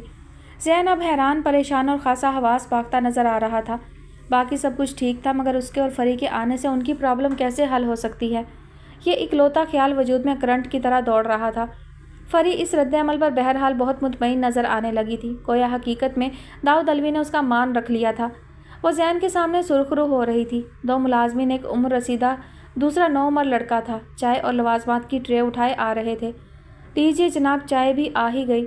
दाऊद अलवी एक मुद्दत बाद पुरमसरत नज़र आने की अदाकारी कर रहे थे, इसलिए कि अर्शिला और दाऊद की राहें हमेशा के लिए जुदा करने वाला लेपालक उनके अपने घर में उनकी नज़र के सामने बैठा था, जिसके फरिश्तों को भी खबर नहीं थी कि उसका बेमाया वजूद दो चाहने वाली रूहों पर स्काई लैब की तरह गिरा और रूहें समंदर से उठने वाले बुखारात की तरह फ़िज़ा में इस तरह तहलील हुई कि कीमियाई तरकीब ज़ेरो ज़बर हो गई। खुद को तलाश करते करते वक्त ही गुजर गया और पलट कर देखने का हौसला ना हुआ कि पत्थर बन जाने का ख़तरा मौजूद था। मुलाजमीन चाय, बर्तन, लवाजमात मेज़ पर लगा रहे थे। फरी दूर खला में कुछ तलाश कर रही थी और दाऊद अलवी खामोश निगाहों से जैन की तरफ तकते हुए सोच रहे थे, कोई नेकी कबूल हो गई, अल्लाह ने शायद कफ़ारा अदा करने के लिए नई ज़िंदगी अता की है। डकैत टांग के बजाय दिल का निशाना भी ले सकता था। उन्होंने आहिस्तगी से हाथ ऊंचा करके जैन को अपने बराबर वाली कुर्सी पर बैठने का इशारा किया। जैन झिझकता हुआ अपनी जगह से उठा और दाऊद अलवी के दाएं तरफ बैठ गया। फरी बड़ी दिलचस्पी से ये नशिस्त तब्दीली का अमल मुलाहिजा कर रही थी। दाऊद अलवी ने बाजू फैलाकर जैन को शानों से थाम लिया और हल्का सा झटका दिया। जैन अर्शिला का नहीं, आज से दाऊद अलवी का बेटा है। आज के बाद आपने कभी परेशान नहीं होना, बस थोड़ा सा वक्त चाहिए, फिर जैन अपने घर में अपनी बहन के साथ रहेगा। कभी कभी मैं और फरी शाम की चाय पीने जैन के घर जाया करेंगे। अगर जैन खाने पर इनवाइट करेगा तो कभी इनकार नहीं करेंगे। ये कहकर दाऊद अलवी ने ज़ोर से जैन का शाना दबाया। मैंने तुमसे कहा था जैन, अब ये तुम्हारी सेकंड एडॉप्शन है। फरी की खुशी की कोई इंतहा नहीं थी। थोड़ा सा मुस्कुराकर दिखा दो यार, बिल ज़्यादा आ गया तो मैं पे कर दूंगा। दाऊद अलवी ने खाली प्लेट और फोक जैन के सामने रखते हुए बशाश अंदाज में कहा। सर, आप बहुत हल्का ले रहे हैं। बहुत स्ट्रांग गैंग है, बहुत हाई अप्रोच रखता है। पुलिस तो उनको प्रोटेक्ट ही करेगी। जैन को अभी तक यकीन नहीं था कि भारी तावान अदा किए बगैर उसकी बहन आज़ाद हो सकती है, एक होशरुबा रकम जिसके लिए वो समीना की तदफीन का इंतज़ार कर रहे थे। डोंट वरी, हम भी फोर्सेस के कमांडोज तक अप्रोच रखते हैं। जिन डाकुओं ने इतनी मेहनत की वो ट्रेस हो गए हैं। अल्लाह ने दोबारा ज़िंदगी दी है। अब गाड़ी, मोबाइल भी मिलेगा। दाऊद अलवी को टारगेट करके उन्होंने सबसे बड़ी गलती की है। बलोचिस्तान चांद पर तो नहीं है यार। जैन जो हाथी रखते हैं वो दरवाजे भी बड़े रखते हैं। ये कहकर दाऊद अलवी ने हल्का सा कहकहा लगाया और जैन की प्लेट में एक पेस्ट्री रखकर एक प्लेट फरी की तरफ बढ़ाई, जो फरी ने थैंक यू कहकर फ़ौरन थाम ली। ये बहुत छोटा सा गैंग है, हाई कमान को फेस नहीं कर सकता। सर, क्या आप फोर्सेस से रिटायर्ड हैं? जैन ने मुतासिर होकर बड़ी सादगी से पूछ लिया। मैं ऑन ड्यूटी हूँ, आफ्टर डेथ ही रिटायर्ड हूँगा। दाऊद अलवी ने बरजस्ता जवाब दिया। सर प्लीज़ ये डेथ वेथ की बातें ना करें, अब आपके बगैर मेरी कोई लाइफ नहीं है। फरी का अंदाज़ बला का बेसाख्ता था। दाऊद अलवी चौंक पड़े मगर खुद पर काबू रखा। एक गहरी निगाह फरी पर दौड़ाई, फिर नज़र झुकाकर मुस्कुरा दिए। अच्छी बात है, इस पर किसी वक्त बात करते हैं। मज़ेदार टॉपिक है, इस पर ज़रूर एक सिटिंग होनी चाहिए। दाऊद अलवी का अंदाज मानी खैज था। अब फरी और जैन एक दूसरे की तरफ सवालिया नज़रों से देख रहे थे। माई गॉड, कहाँ चला गया जैन? सेल भी ऑफ मिल रहा है। अर्शिला इतनी बदहवास थी कि नीम पागल नज़र आ रही थी। बेकरारी की इंतहा पर इधर से उधर इतना तेज़ तेज़ चल रही थी जैसे ट्रैक पर जॉगिंग कर रही हों। मारिया को भी लामहला तेज़ कदमों से उनका ताक़ुब करना पड़ रहा था। मैम रिलैक्स करें, वो आ जाएगा। पहले भी बहुत मरतबा वो लेट नाइट आता रहा है। हाँ, मगर पहले ये वाले हालात नहीं थे। उसकी रूटीन लाइफ स्मूथ चल रही थी। अब वो मुझसे भी नाराज़ है। तुमसे सब कुछ कह दिया और मुझसे बात भी नहीं की। अर्शिला चंद लम्हे रुक कर मारिया पर चिल्लाने लगी। मारिया खौफजदा होकर 2 कदम पीछे हट गई। मगर मैम, अभी तो आपने उसकी डिमांड भी पूरी नहीं की। वो खाली हाथ कहाँ जाएगा? इस घर के बगैर उसकी कोई वैल्यू नहीं है। ये बात उसे भी अच्छी तरह पता है। आपकी तबीयत ख़राब हो जाएगी, ये सिचुएशन हैंग हो जाएगी। आपकी वजह से सबीना मैम की भी तबीयत ख़राब हो सकती है। ऑलरेडी वो सीरियस पेशेंट है। मारिया का अंदाज अब मिन्नत करने जैसा था। कुछ नहीं होगा, मुझे मर जाना चाहिए मगर ज़िंदा हूँ। खा रही हूँ, सो रही हूँ। मेरा ज़िंदा रहना क्यों ज़रूरी है? मेरे होने ना होने से किसी को फ़र्क नहीं पड़ता। मैं किसी के काबिल नहीं हूँ। ज़मीन पर बोझ हूँ। कोई मकसद नहीं है मेरी लाइफ का। इतनी फजूल खाने सोने वाली ज़िंदगी। अर्शिला का जहन दर हकीकत माउफ हो चुका था। उन्हें खुद होश नहीं था कि उनके मुंह से किस तरह के अल्फाज निकल रहे हैं। जैसे किसी मशीन से कोई प्रोडक्ट निकलती जाती है और एक जगह ढेर होती रहती है, उसी तरह बस मुंह से अल्फाज निकलते चले जा रहे थे। आपकी ज़िंदगी का मकसद बहुत बड़ा है मैम। जैन जैसे स्पेशल चाइल्ड को, जो शायद यतीम खाने में ज़िंदगी गुजारता, आप जैसी प्यार करने वाली माँ मिली। ज़िंदगी की तमाम रौनकें, नेमतें उसे आपकी वजह से मिली। मेरे जैसी मामूली सैलरी लेने वाली नर्स को आपने ऑनर किया। आपकी वजह से क्वालिटी ऑफ लाइफ हासिल हुआ। मेरी माँ का बेहतरीन इलाज हुआ जो बहुत महंगा था। मैं अफोर्ड ही नहीं कर सकती थी। आज मेरी मदर अपने पाँव से चलने के काबिल हैं। मुझे भाग भाग कर उनके पास नहीं जाना पड़ता। मैं यहाँ एक्स्ट्रा वर्क कर लेती हूँ, आप उसका अलग से पे करती हैं। मुझे कोई फाइनेंशियल प्रॉब्लम नहीं है। बहुत इम्पोर्टेंस है आपकी लाइफ की। मारिया ने यह कहकर दम बखुद खड़ी अर्शिला का हाथ अपने हाथों में ले लिया। अर्शिला ने पथराई हुई आंखों से मारिया की आंखों में देखा। क्या एहसान करती हूँ तुम पर? तुम मेहनत करती हो, मैं पे करती हूँ। अर्शिला की हलक से फंसी फंसी आवाज़ निकली। लेकिन मैम, अपॉर्चुनिटी तो आपके ज़रिए से अल्लाह ने दी है। सोर्स तो आपको बनाया है ना। बहुत कीमती है आपकी ज़िंदगी मैम। मारिया ने अर्शिला के हाथ पर मोहब्बत भरा बोसा जब्त किया। उसने बड़ी हाजिर दिमागी और खुदादाद जहानत से बिला आखिर अर्शिला को काबू कर लिया था। बताया था ना, टूटू डिनर पर आ रही है। किचन का विज़िट कर लो। मैं मम्मी को देखती हूँ। अगर उनकी तबीयत कुछ बेहतर नज़र आई तो टूटू के आने का बताती हूँ। वो तो बिल्कुल खामोश हो गई हैं, कोई बात ही नहीं कर रही। ये कहकर अर्शिला ने आहिस्तगी से अपना हाथ मारिया के हाथ से छुड़ाया और आगे बढ़ गई। वासिफ अगर सिर्फ फरी को दाऊद अलवी के घर में देखता तो शायद कोई हैरत नहीं होती, मगर जैन को दाऊद अलवी के पहलू में देखकर वो भौंचका सा रह गया। जहन ने वक्ती तौर पर काम करना छोड़ दिया था। अर्शिला का बेटा दाऊद अलवी के साथ उस पर मस्तज़ाद दाऊद अलवी का शफीक व अपनायत भरा अंदाज। फरी अलग बेमज़ा सी हो रही थी कि ये कहाँ से टपक पड़ा। इतनी अच्छी मीटिंग चल रही थी। जैन हालत सुकून में नज़र आ रहा था। दाऊद अलवी अपने हाथ से उसे चाय बनाकर पिला रहे थे। सर, आप अपने ड्राइवर को बोलें वो मुझे घर ड्रॉप कर दे। जैन को आप परफेक्ट कंपनी दें। ये तो अपनी कार लेकर आया है, देर तक आपके साथ बैठ सकता है। फरी शोल्डर बैग लटकाते हुए बहुत बदले हुए लहजे में मुखातिब हुई थी। दाऊद अलवी ने चौंक कर फरी की तरफ, फिर कदरे सोचते हुए वासिफ की तरफ देखा, जो इस नशिस्त पर विराजमान था जिस पर कुछ देर कबल जैन बैठा हुआ था, और ये चेयर फरी के पहलू में थी। 4 चेयर्स टेबल का सेट था। वासिफ के पास इंतखाब का रास्ता नहीं था, मगर उसके बैठते ही फरी बिदक कर खड़ी हो गई थी। फ़िलहाल तो तशरीफ़ रखें, ड्राइवर अपने क्वार्टर से बाहर आएगा, उसे चंद मिनट तो लगेंगे। दाऊद अलवी मुखातिब फरी से थे, मगर नज़रें वासिफ पर थीं जो बहुत देर से अंदर बच्चों के पास था। उसके तो इल्म में ही नहीं था कि बाहर लॉन में दाऊद अलवी फरी और जैन के साथ चाय पी रहे हैं। महलका हेयर ट्रीटमेंट के लिए स्पा गई हुई थी, उनकी अपॉइंटमेंट थी। उसी मौका से फ़ायदा उठाकर दाऊद अलवी ने फरी और जैन को घर बुला लिया था, क्योंकि फरी बहुत ज़्यादा इसरार कर रही थी। वासिफ जाने से पहले दाऊद अलवी से मिलना चाहता था ताकि वो आगाह हो कि दाऊद अलवी को उसकी मज़ीद खिदमात की ज़रूरत है या नहीं। वो घर आ चुके थे, नर्सिस का भी इंतज़ाम हो चुका था, मगर उसका इखलाकी फ़र्ज़ तो बनता था कि वो उनके घर में है तो उनसे मिलकर जाए। फरी दाऊद अलवी के कहने पर भी वापस नशिस्त पर नहीं बैठी और बेचैनी से पोर्च की तरफ देखती रही। दाऊद अलवी की निगाह में गहरी सोच का अक्स वाज़ेह था। वो उड़ती पड़ती नज़र से फरी का चेहरा पढ़ने की कोशिश कर रहे थे।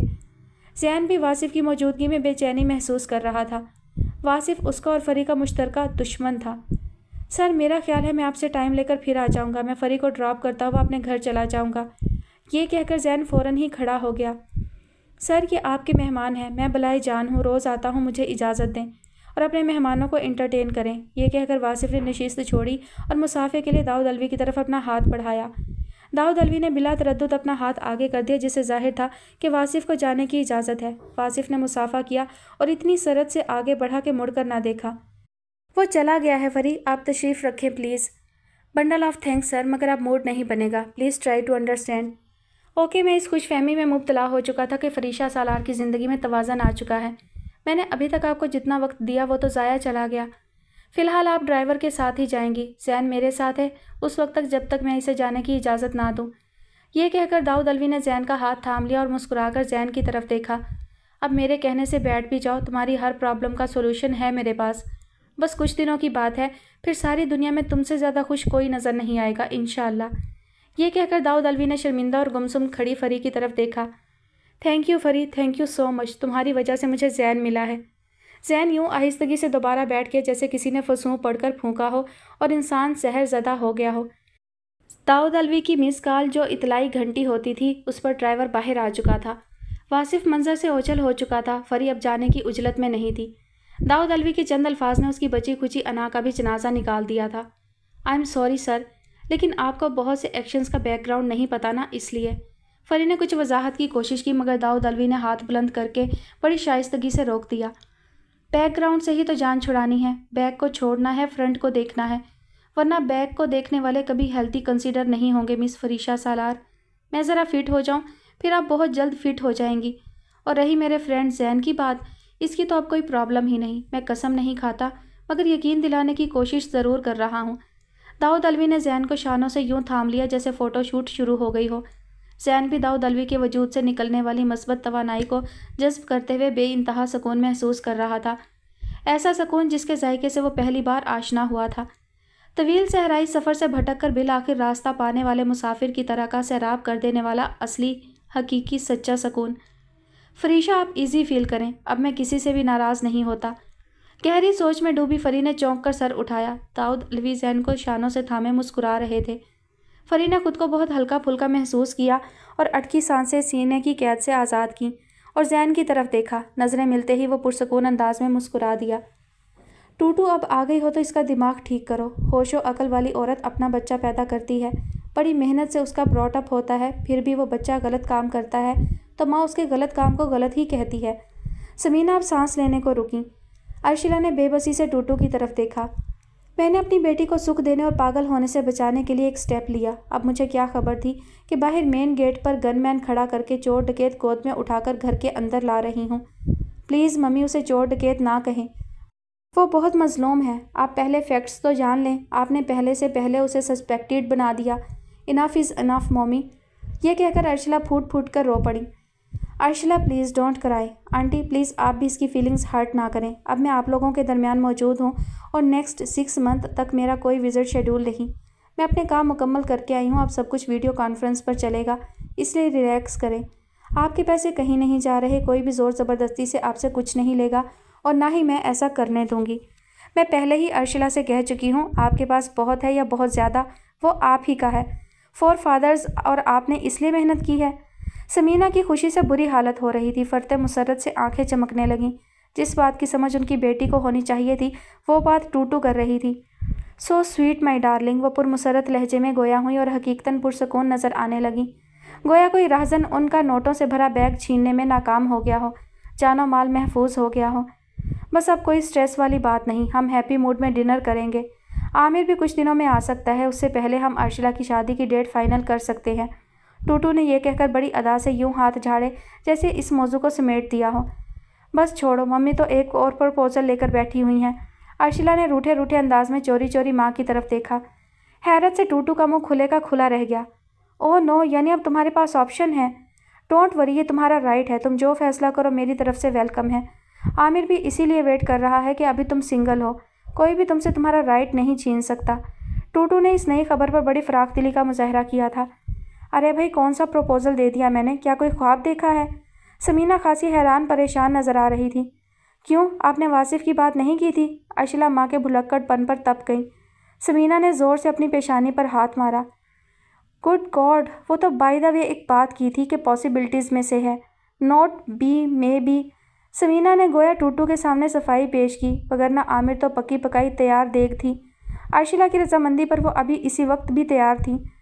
वाह मम्मी, आप इतने सीरियस मैटर को बाय द वे कहती हैं। आशिला ने मासूमाना हैरत और खफगी से माँ की तरफ देखा। तो क्या तुमने दिल पर ले लिया? ऐसा क्या है उसमें? वो है कौन? टूटू के अंदाज में बरजस्तगी, बेसाख्तगी, इश्तियाक और तजस्सुस सभी कुछ था। अरे ये उसी की बात कर रही है जो तुम्हारे साथ पहले काम करता था, फिर तुमने हमारे पास भेज दिया था। बहुत शार्प, स्मार्ट और टैलेंटेड लड़का है, हैंडसम भी बहुत है, मगर वो मेरी पर्सनल ख्वाहिश थी। इसने आशिला को प्रपोज तो नहीं किया। छूट के पाँव नहीं होते। टूटू हक्का बक्का नजर आ रही थी। 4-5 मुल्कों में अपने 10 काम निपटा कर आई थी। इतनी भागा दौड़ी में झूठ मेंटेन हो ही नहीं सकता। माय गॉड, किसको भेज दिया था मैंने? अर्शी आंटी क्या कह रही हैं? मुझे कुछ समझ नहीं आ रही। आजकल इतना फ्रॉड हो रहा है, पता नहीं कौन आ गया मेरा रेफरेंस लेकर। मजबूत एसाब की मालिक टूटू मिट्टी की तरह ढेर होने के करीब थी। जैन को गोद में उठाकर खुद लाई थी, अब पता नहीं किसको मैंने भेज दिया। इस फैमिली के साथ क्या यही होता रहेगा? अब वो दिल ही दिल में कह रही थी। समीना अर्शला के मुकाबिल बैठी हुई थी। वो टूटू को माने खैज इशारे भी नहीं कर सकती थी। समीना भौचक्का सी होकर टूटू को घूर रही थी। अरे भाई, ये वासिफ की बात कर रही है जिसके अपने सेल फ़ोन पर मारिया ने तुमसे बात कराने के लिए ट्राई की थी। मैंने खुद अपनी आंखों से उसके सेल में तुम्हारा नंबर चेक किया। तुम्हारे नंबर पर तुम्हारी ब्लू गॉगल्स वाली पिक देखी है, वरना मैं कैसे यकीन कर लेती और अपॉइंट कर लेती। समीना बहुत हैरत से टूटू को घूरते हुए कह रही थी। मम्मी, वासिफ की बात कर रही हैं। वो तुम्हारा एक्स एम्प्लॉय हमारे बहुत काम आ रहा है, बहुत हार्ड वर्कर है, वेरी इंप्रेसिव पर्सनैलिटी। जब से मम्मी ने बोला है मैं उसको सीरियस ले रही हूँ। मुझसे एज में काफ़ी छोटा होगा, मगर मुझे स्पाउस से ज़्यादा कंपेनियन की ज़रूरत है। हमारी केमिस्ट्री मैच हो सकती है। अर्शिला ने गहरी संजीदगी से टूटू की आंखों में बराह रास्त देखते हुए बहुत एतमाद से अपने ख्यालात का इजहार कर दिया था। पलके ना झपकाने की वजह यह थी कि वह टूटू को सिग्नल दे रही थी कि बंद करो अब अपने फजूल सवालात और मामला समझने की कोशिश करो। ओह अच्छा अच्छा, वासिफ, वो जेंटलमैन। ओके, मुझे सब याद आ गया। एक्चुअली आंटी, बात यह है कि मेरा एक सीनियर सबऑर्डिनेट आसिफ है। वो शुरू से मेरे साथ है। वासिफ ने तो मेरे साथ ज़्यादा देर काम ही नहीं किया, मगर आंटी वो वाकई बहुत हार्ड वर्कर और स्मार्ट है, इसीलिए मैंने उसकी अर्शला से बात कराई थी। सो सॉरी आंटी, इतनी ज़्यादा बिजी रही हूँ कि ये सब तो मेरी मेमोरी में सेव ही नहीं था। वासिफ की कोई कंप्लेंट होती और आप मुझसे दोबारा बात करती तब तो शायद मुझे एनी टाइम याद रहता। Sorry again. टूटू ने दांत पीस पीस कर अर्शिला को घूरते हुए समीना से माजरत की। अब अर्शिला को मुस्कुराहट दबाना मुश्किल हो रहा था। अब तुम फटाफट इससे शादी करो, क्योंकि तुम उसे कंसिडर कर रही हो और क्योंकि वो तुम्हें याद रहता है, इसलिए भी कि आंटी की इस सजेशन को तुमने सीरियस ले भी लिया है। आंटी, अब आप फ़ौरन एक काम करें, पहली फुर्सत में वासिफ से एक मीटिंग करें और उसे बताएं कि उसकी लॉटरी लग गई है। इस इतनी बड़ी यूनिवर्स में अर्शिला ने उसे चूज़ कर लिया है, कोई संडे मंडे नहीं। बस तुम ओके करो और फटाफट शादी करो। आमिर बेचारे का क्या है, वो मैरिड पर सिंगल नहीं है, अपनी खुशी से डबल से सिंगल हुआ है। अर्शिला ने उसकी एंगेजमेंट रिंग नहीं पहनी हुई, वो जहाँ दिल चाहे शादी कर सकती है। टूटू का हमला अर्शिला पर था। वो जता रही थी कि अर्शिला ने कितना अजीम राज उससे छुपाया हुआ था। बंदा सेट किए बैठी थी और आमिर के नाम पर आएँ बाएँ शाएँ करने लगती हैं, जैसे आसरा दे रही हों। वो क्या कहते हैं कि अल्लाह तुम्हारी ज़ुबान मुबारक करे। थैंक गॉड इसने किसी का नाम तो लिया, वरना जब ये दाऊद को देखने अस्पताल गई मैं तो डिप्रेशन में चली गई थी। हमारा उससे क्या लेना देना? समीना ने नागवारी से कहा। क्या ये कब की बात है आंटी? टूटू पर नए सिरे से हैरत का पहाड़ टूट पड़ा।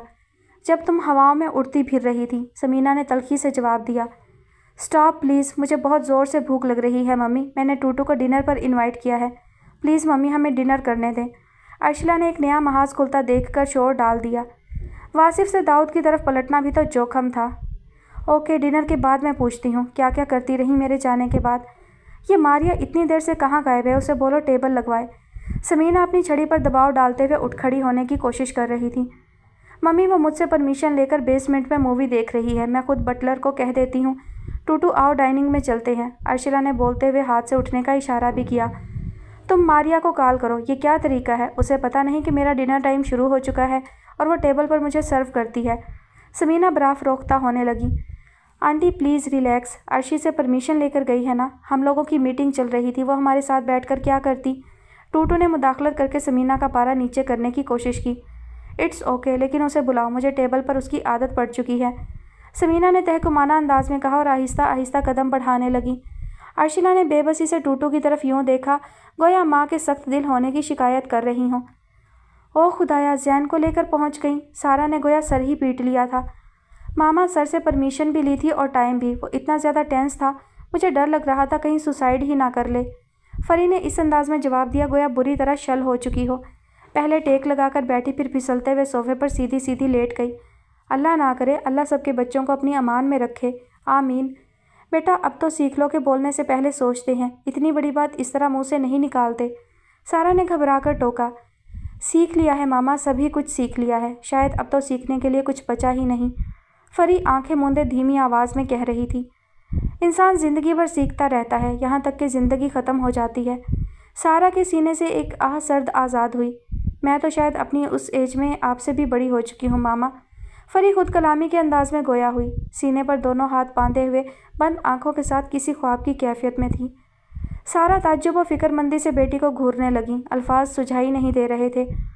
आपने पापा के साथ शादी की सिल्वर जुबली कंप्लीट की है। मैं तो आपकी शादी के 5 साल बाद पैदा हुई थी और आप ही से सुना है कि पापा ने लाड प्यार करके मुझे बिगाड़ दिया, क्योंकि उन्होंने मुझे बहुत वेट के बाद अपना बेबी देखा था। आपको बहुत सारा सीखने में 1/4 सेंचुरी लगी और मुझे 25 मंथ भी नहीं लगे।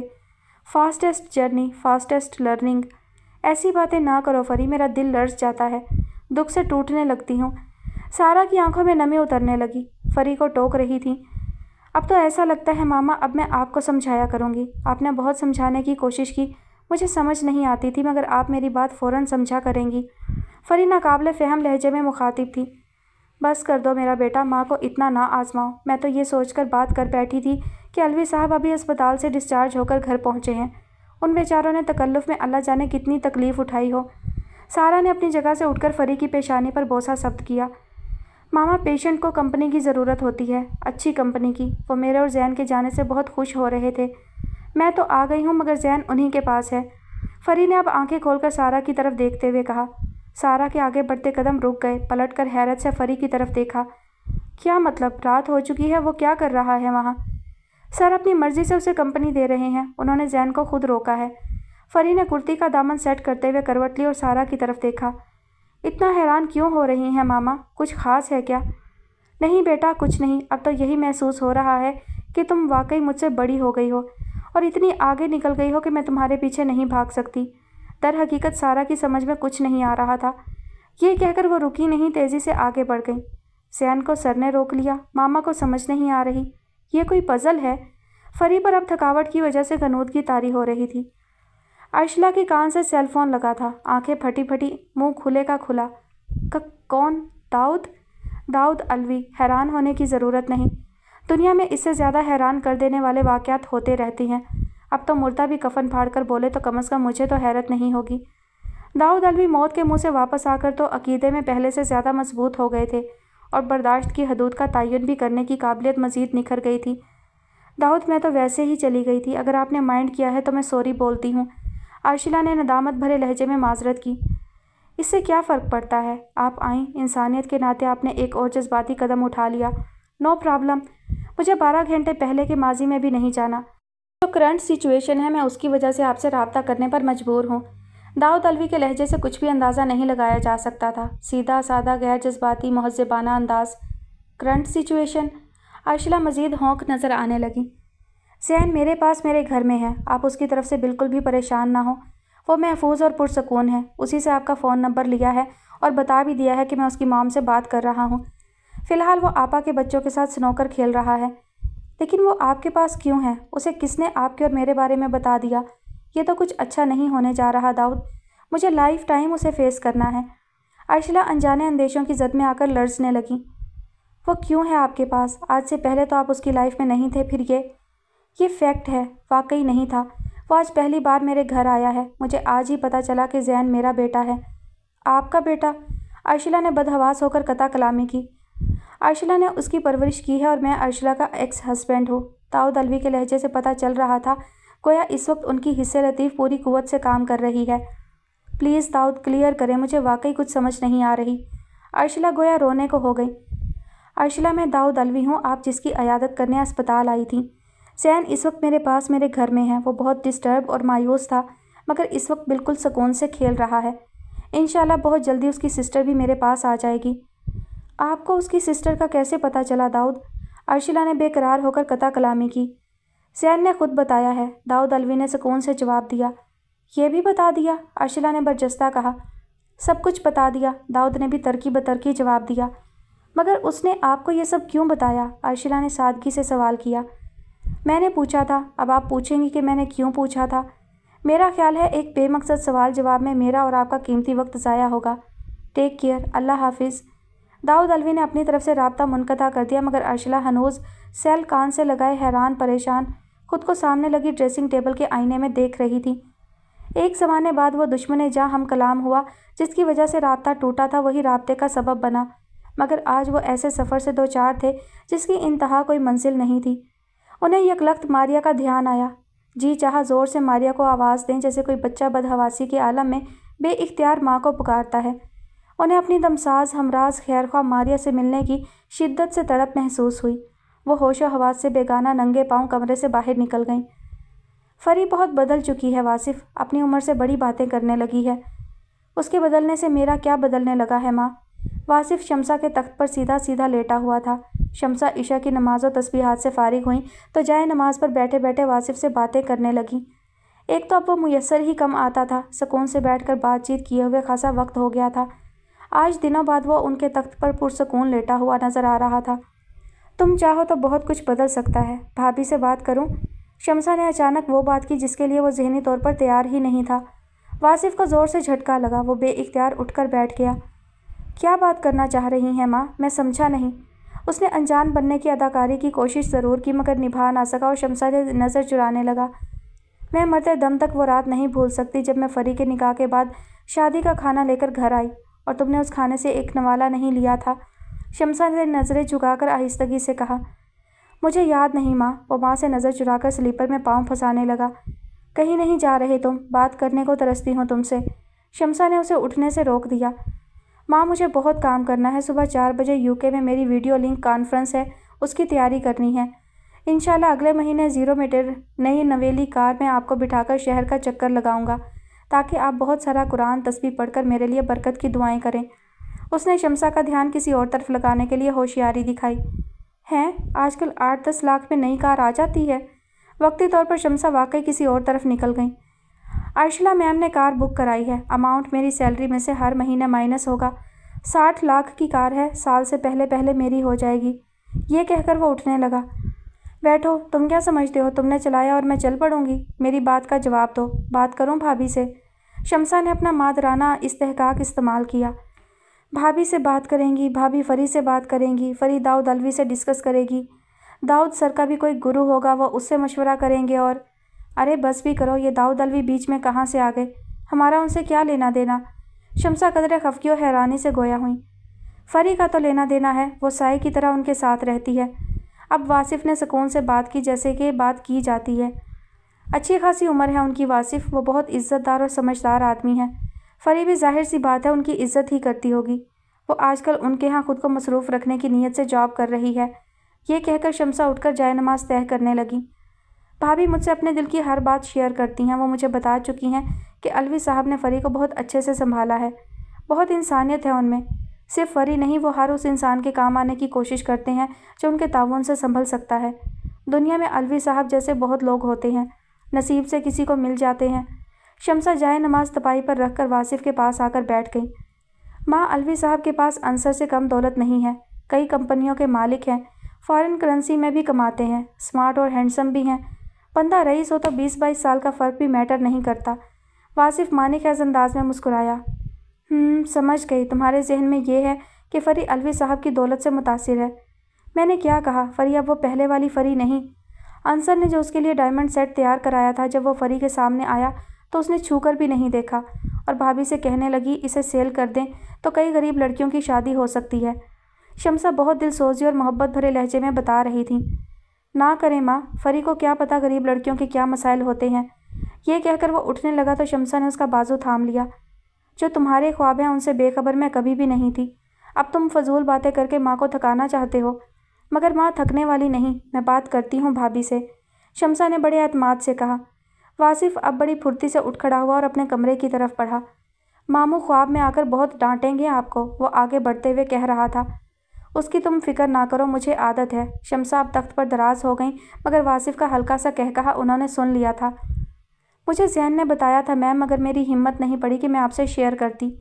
मारिया ने डरते डरते अर्शिला की तरफ देखा, जो हैरत से ठिठक कर मारिया को बस तके जा रही थी। लेकिन मारिया, ज़ैन दाऊद को कैसे जानता है और कब से ये सिलसिला चल रहा है? अर्शिला बदिक्कत तमाम गोया हुई।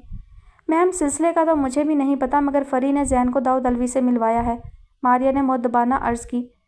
फ़री दाऊद की क्या लगती है? मेरा मतलब है क्या रिलेशनशिप है? अर्शिला की हैरत ख़त्म होने का नाम ही नहीं ले रही थी। आई डोंट नो मैम, आप फ़री से डायरेक्ट बात करके पता कर लें। मारिया ने बगैर लगी लिपटी सीधा जवाब दिया। यस ऑफ कोर्स, ये तो मैं पता करूँगी, मगर मारिया, मैं तो तुम्हें ये बताना चाहती हूँ कि मैं आज बहुत खुश हूँ। इतनी ज़्यादा खुश कि तुम सोच भी नहीं सकती। वो दाऊद जो ज़ैन को अपना नाम देने को तैयार नहीं था, वो उसकी सिस्टर का भी कस्टडियन बनने को तैयार है। आज वो मेरा रियल पार्टनर प्रूफ हो रहा है, सिंसियर और लॉयल साथी। अर्शिला बेसाख्तगी में बोलती चली गई। मारिया जज्बात के इस बहते धारे के सामने बंद बांधने से कासिर थी। तस्दीक करने की जुर्रत ना थी कि मैम, पार्टनरशिप तो हमेशा के लिए टूट चुकी है। खुदा के लिए ख्वाब की दुनिया से बाहर आ जाएं। चंबेली ने पुलिस की यलगार देखी तो सबसे पहले इलाके के थानेदार को फ़ोन मिलाया। उसका नंबर बंद जा रहा था। फिर उसके जूनियर को मिलाया तो पता चला कि वो अपने ओहदे से मुअत्तल किया जा चुका है। चंबेली के जहन में भी नहीं आ सकता था कि ये कार्रवाई ज़ैन की तरफ से हो सकती है। फोर्सेस का सीनियर ऑफिसर इस कार्रवाई को मॉनिटर कर रहा था। पुलिस की गाड़ियां मोबाइल फाटक के अंदर दाखिल हुईं तो चंबेली की हवेली का अहाता छोटी बड़ी गाड़ियों से पट गया। अंदर से भागने, दौड़ने और चीखने चिल्लाने की आवाज़ें आ रही थीं।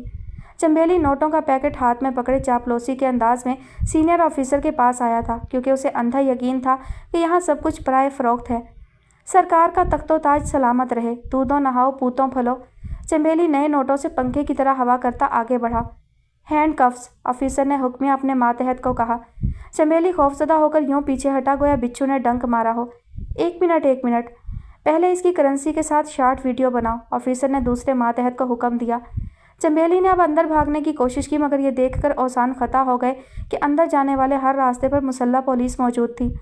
साहब रहम, माफ़ कर दो, गलती हो गई। अब दो कामत चंबेली ऑफिसर के कदमों में गिर गया। तुम जैसे बेरहम मुजरिम को इंटरनेशनल कोर्ट में ले जाएं तो 30 बार कम अज़ कम सज़ाए मौत सुनाई जा सकती है। फ़िदा हुसैन, अंदर से ज़ैनब को लेकर आओ और जावेद के साथ अलवी साहब की कोठी में छोड़ कर आओ। अरे मैया, मैं रांड बेवा, क्यों मेरी बच्ची को अलवी साहब को सौंप रहे हो?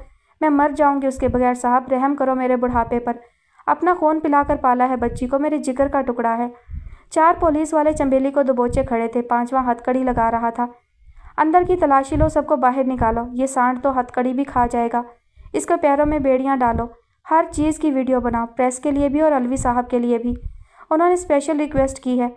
डबल कंट्री टैक्स पेयर की सुनना पड़ती है, ऑफिसर टहलते हुए कह रहा था।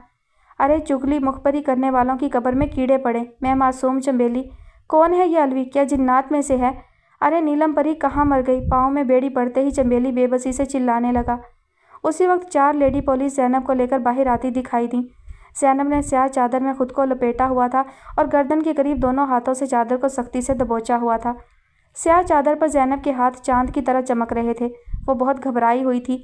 लेडी पुलिस ने दोनों तरफ से उसे थामा हुआ था। अरे मेरी बच्ची, कितने नाजों से पाला है तुझे, कदर ना की मेरी तोता चशम निकली। अरे मेरे जिगर के टुकड़े, कहाँ जा रही है? चंबेली ने फिर वावेला किया, गोया अदाकारी में ऑस्कर अवार्ड जीत लिया। 6-7 हंटर लगाओ इसे ताकि यह मुंह बंद करे, ऑफिसर ने बार-बार आवाज़ में सिपाही को हुक्म दिया। जिसको हुक्म दिया था उसके बजाय दूसरा सिपाही, जो पुलिस वैन से टेक लगाए खड़ा था, हाथ में चमड़े का हंटर पकड़े भागता हुआ आया और चंबेली पर हंटर बरसाना शुरू कर दिए, जैसे इसी हुक्म का मुंतज़िर था। चंबेली तड़प उठा। अब तो मुंह बंद कर लिया है मैंने, क्यों चमड़ी उधेड़ रहा है? ताकत और शैतानी जहानत के नशे में चूर लोगों को जब कुदरत 4 तरफ से घेरती है तो उनसे ज़्यादा बेबस और खुशामदी दूर दूर तक नज़र नहीं आता। यहाँ भी अपनी मजलूमियत का आखिरी ड्रामा करते हैं। यही वो बुज़दिल लोग होते हैं जो पहले गले पड़ते हैं फिर पाँव पड़ते हैं। चंबेली की सारी अकड़ निकल चुकी थी। लफ्ज़ फांसी सुनकर तो उसकी रूह ही फना हो चुकी थी। लोग मर्द पैदा होते हैं तो अपनी जवानी पर फ़ख्र करते हैं। तू ख्वाजा सरा बना हुआ है, बहुत बड़ा ड्रामा है। ऑफिसर अपने जूनियर ऑफिसर से मुखातिब था जो SHO मुअत्तल हुआ था। उसने नौकरी जाने के गम में सारे राज उगल दिए थे। उसी के बलबूते पर यह जुर्म का अड्डा पनप रहा था। इस इलाके में एक से बढ़कर एक राशि अफसर आता रहा। ये थाना बहुत महंगा बिकता था। जराइम की सरपरस्ती के लिए ये इलाका मौजूद तरीन था। 2 लेडी पुलिस और 2 सिपाही ज़ैनब को लेकर उस स्याह ठिकाने से जा चुके थे। अंदर से एक के बाद एक गिरफ्तारी बाहर आ रही थी। ऑपरेशन रात गए तक जारी रहना था। असलहा, कैश, सोना बरामद करना था जिसकी मुखबरी हो चुकी थी। अर्शला फ़िरोज़ी शिफॉन की सादा साड़ी में मलबूस थी। फ़िरोज़ा जड़ा नाजुक सा सेट भी पहना हुआ था जिसमें 4 चूड़ियों की जगह लेने वाला ब्रेसलेट भी शामिल था। बाल अनियन स्टाइल के जूड़े में मकीद थे जिसकी वजह से उनकी सराहीदार गर्दन नुमायां हो रही थी। 20 बरस के तवील वक्फे के बाद वो दाऊद अलवी के सामने थी। दाऊद अलवी ने बहुत बावकार अंदाज में उनका स्वागत किया था। जब कुछ होना तय हो तो फिर होकर रहता है। बहरहाल मैं अल्लाह का शुक्रगुजार हूँ कि उसने मुझे अपनी गलती का कफ़ारा अदा करने का मौका दिया। इन 20 सालों ने जो सबक सिखाया वो आखिरी सांस तक याद रहने वाला है। दाऊद अलवी बहुत मतानत से बात कर रहे थे और बहुत कम ही अर्शला की तरफ देख रहे थे। उनके सामने गोया एक इमारत थी जिसके कभी वो मकीन रहे थे और इमारत की मकानियत और पेचो खम के राजदार थे।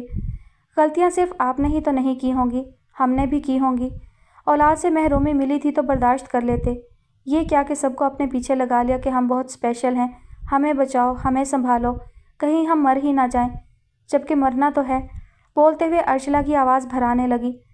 इतनी होशमंद हो चुकी है। बहुत कम चौंकने वाले दाऊद अलवी ने बुरी तरह चौंक कर अर्शला की तरफ पल भर के लिए देखा था। आपने ऐसे ही 20 साल गुजार दिए, सेकंड मैरिज क्यों नहीं की? अर्शला ने कदरे हिचकिचाते हुए वो सवाल किया जो काफ़ी दिनों से उन्हें तंग कर रहा था। दूसरी सोच ये आई थी कि दाऊद अलवी ने अगर दूसरी शादी की थी तो क्या वो भी ख़त्म हो गई थी? शादी के लिए रूम में एक स्पिरिट दरकार होता है। आप खुद को नामुकम्मल महसूस करते हैं, फैमिली इंजॉय करना चाहते हैं तो आपके जहन में पार्टनरशिप बनाने का ख्याल पैदा होता है। शादी मेरी हो चुकी थी, आप और बच्चे मेरी जिम्मेदारी बन चुके थे और कोई ऐसा मिला भी नहीं जो मुझे ये एहसास दिलाता कि मैं उसके बगैर नामुकम्मल हूँ। दाऊद अलवी मुस्कुराए, वो मुस्कुराहट जिस पर अर्शला निसार होने लगती थी। कोई नहीं मिला? अर्शला ने उनसे क्या जानने सुनने की आर्ज़ू में सवाल किया था। कोई नहीं मिला, दाऊद अलवी ने उसी तरह एतमाद व सुकून से जवाब दिया। अर्शला ने यूं सुकून की सांस ली गोया किसी खतरे की जगह से बच निकलने में कामयाब हो गई हों। आपने मुझसे तो कुछ पूछा ही नहीं, अर्शला ने फितरी सादगी के साथ जैसे शिकवा किया था। मेरी ज़िंदगी से हिस्ट्री रिमूव हो चुकी है, मैं वो क्यों जानने की कोशिश करूं जिसकी मुझे ज़रूरत ही नहीं? दाऊद अलवी ने बड़ी शाइस्तगी से बेरहम जवाब दिया। अर्शला के दिल पर पड़े माजी के नकूश आँच देने लगे। दोनों बच्चे आपसे मिलते रहेंगे। मैं उनका अलग सेटअप सोच रहा हूँ जहाँ ये दोनों खुद को महफूज पुरसकून महसूस करें। ज़ैनब आगे पढ़ना चाहती है, ज़ैन का फ़ाइनल कंप्लीट होने वाला है। अगर वो बाहर जाकर स्टडी करना चाहेगा तो भी कोई मसला नहीं। आप और मैं दोनों इन बच्चों के कस्टडियन हैं। Thank you very much Dawood, आपने मुझे टोटल मैड होने से बचा लिया। मैं एक ज़माने बाद इतना गहरा सुकून महसूस कर रही हूँ। आपकी तरह मुझे सेकंड मैरिज की ज़रूरत महसूस नहीं होती, मगर मम्मी मेरे पीछे पड़ी रहती हैं। जब मैं आपको भूल ही नहीं पाई तो किसी और के साथ क्यों नज़र आऊँ? ये तो चीटिंग हुई ना। वो लम्हे भर के बाद फिर बोली। टूटू एक बहुत अच्छे इंसान को मेरे सामने लाई जो इतना अच्छा है कि उसके साथ ये वाली ज़्यादती नहीं होनी चाहिए कि मैं उसके साथ रहते हुए दाऊद को याद करती रहूं। अगर आप अचानक दोबारा मेरी लाइफ में ना आते तो शायद ये गुनाह भी हो जाता। अब सामने 2 बच्चों का प्रोजेक्ट है। Good job. अर्शला अपनी फितरत के मुवाफिक ख्यालात का इजहार कर रही थी। उन्हें इदराक भी नहीं हो सकता था कि उनका एक बेसाख्ता जुमला, जब मैं आपको भूल ही नहीं पाई, अपने अंदर कितनी बड़ी आग समेटे हुए था। दाऊद अलवी चंद लम्हों के लिए जैसे बड़े बड़े शोलों में घिर गए थे। उनकी आहनी शख्सियत के लिए ये अल्फाज ज़रबेकारी के मस्ताक थे। आप ठीक कह रही हैं, जब हम अपनी ईगो को मुसलसल मायूस करना शुरू कर देते हैं, उसके मुतालबात मानने से इनकार कर देते हैं, तो खुद ब खुद हमारी ज़िंदगी पुरसकून होती चली जाती है। कोई वक्ती आर्जी सहारा हमें फुलफिल कर ही नहीं सकता। दाऊद अलवी ने बशरी कमज़ोरी पर जल्दी काबू पा लिया था, गरचे मुश्किल था। एक हसीना जमील तरहदार औरत उनके सामने थी, वो औरत जिसके हकूक़ कभी उनके हाथों में महफूज रहे थे, मुकम्मल इस्तेहकाक हासिल था। मेरी तो सारी तरबियत ही आपने की है, जो कमी रह गई थी वो भी पूरी हो गई है, अर्शला ने बेसाख्तगी और सादगी से कहा था। दाऊद अलवी मतानत से मुस्कुरा दिए। अर्शला, दुनिया का हर बच्चा माँ बाप के साए में नहीं पलता। बेशुमार बच्चे ऐसे पैदा होते हैं जिनका बाप उनके दुनिया में आने से पहले मर चुका होता है। बहुत सी ख़वातीन डिलीवरी के दौरान मर जाती हैं। कभी कोई हादसा होता है, माँ बाप मर जाते हैं, बच्चा बच जाता है, मगर कुदरत उनको भी परवान चढ़ाती है। बेहतर है ज़िंदगी को आर्जी सहारों का आदी ना बनाएं। ज़िंदगी से कुछ अच्छा सीखते हुए आगे बढ़ते रहें। कितना अच्छा बोले हैं आप, काश मैं इस पर अमल कर सकूं, अर्शला ने सर झुकाकर कहा। इस अदा पर दाऊद अलवी के दिल को कुछ हुआ। आखिर दुनिया का सबसे मजबूत मगर सबसे कमज़ोर रिश्ता रहा था। ज़ैनब से मिलकर जाइएगा, फ़िलहाल वो गेस्ट रूम में है। दाऊद अलवी ने अर्शिला को हैंडबैग संभालते देखा तो याद दहानी कराई। ओह श्योर, जब मेरा दिल चाहे मुझे उससे मिलने की इजाज़त है ना। अर्शिला अब उठने के लिए पर तोल रही थी। आपको इजाज़त की ज़रूरत नहीं, सिर्फ एक फ़ोन कॉल करने की ज़रूरत है, क्योंकि इस घर में आपा भी रहती हैं। आपके फ़ोन करने से मैनेज करना आसान हो जाएगा, दाऊद अलवी ने ताकीद की। ओह गुड गॉड, अच्छा किया आपने बता दिया। वो मुझे बर्दाश्त नहीं कर सकती और मैं उनको फेस करने की हिम्मत नहीं रखती। अर्शिला के चेहरे पर तशवीश और फिक्रमंदी के साए लहराने लगे। ऐन उसी लम्हे फरी अपनी धुन में दरवाज़ा खोलकर ड्राइंग रूम में दाखिल हुई थी, मगर अर्शिला को सामने पाकर ठिठक गई। ओह फरी, सो स्वीट माई डार्लिंग, ये सब तुम्हारे क्रेडिट पर है। अर्शिला ने आगे बढ़कर फरी को गले से लगा लिया। इस पे साख्ता रद्द-ए-अमल पर फरी कतरे हवास बागता नजर आई और सवालिया नज़रों से दाऊद अलवी की तरफ देखने लगी। मेरे क्रेडिट पर क्या किया है मैंने? वो हैरत से सवाल कर रही थी।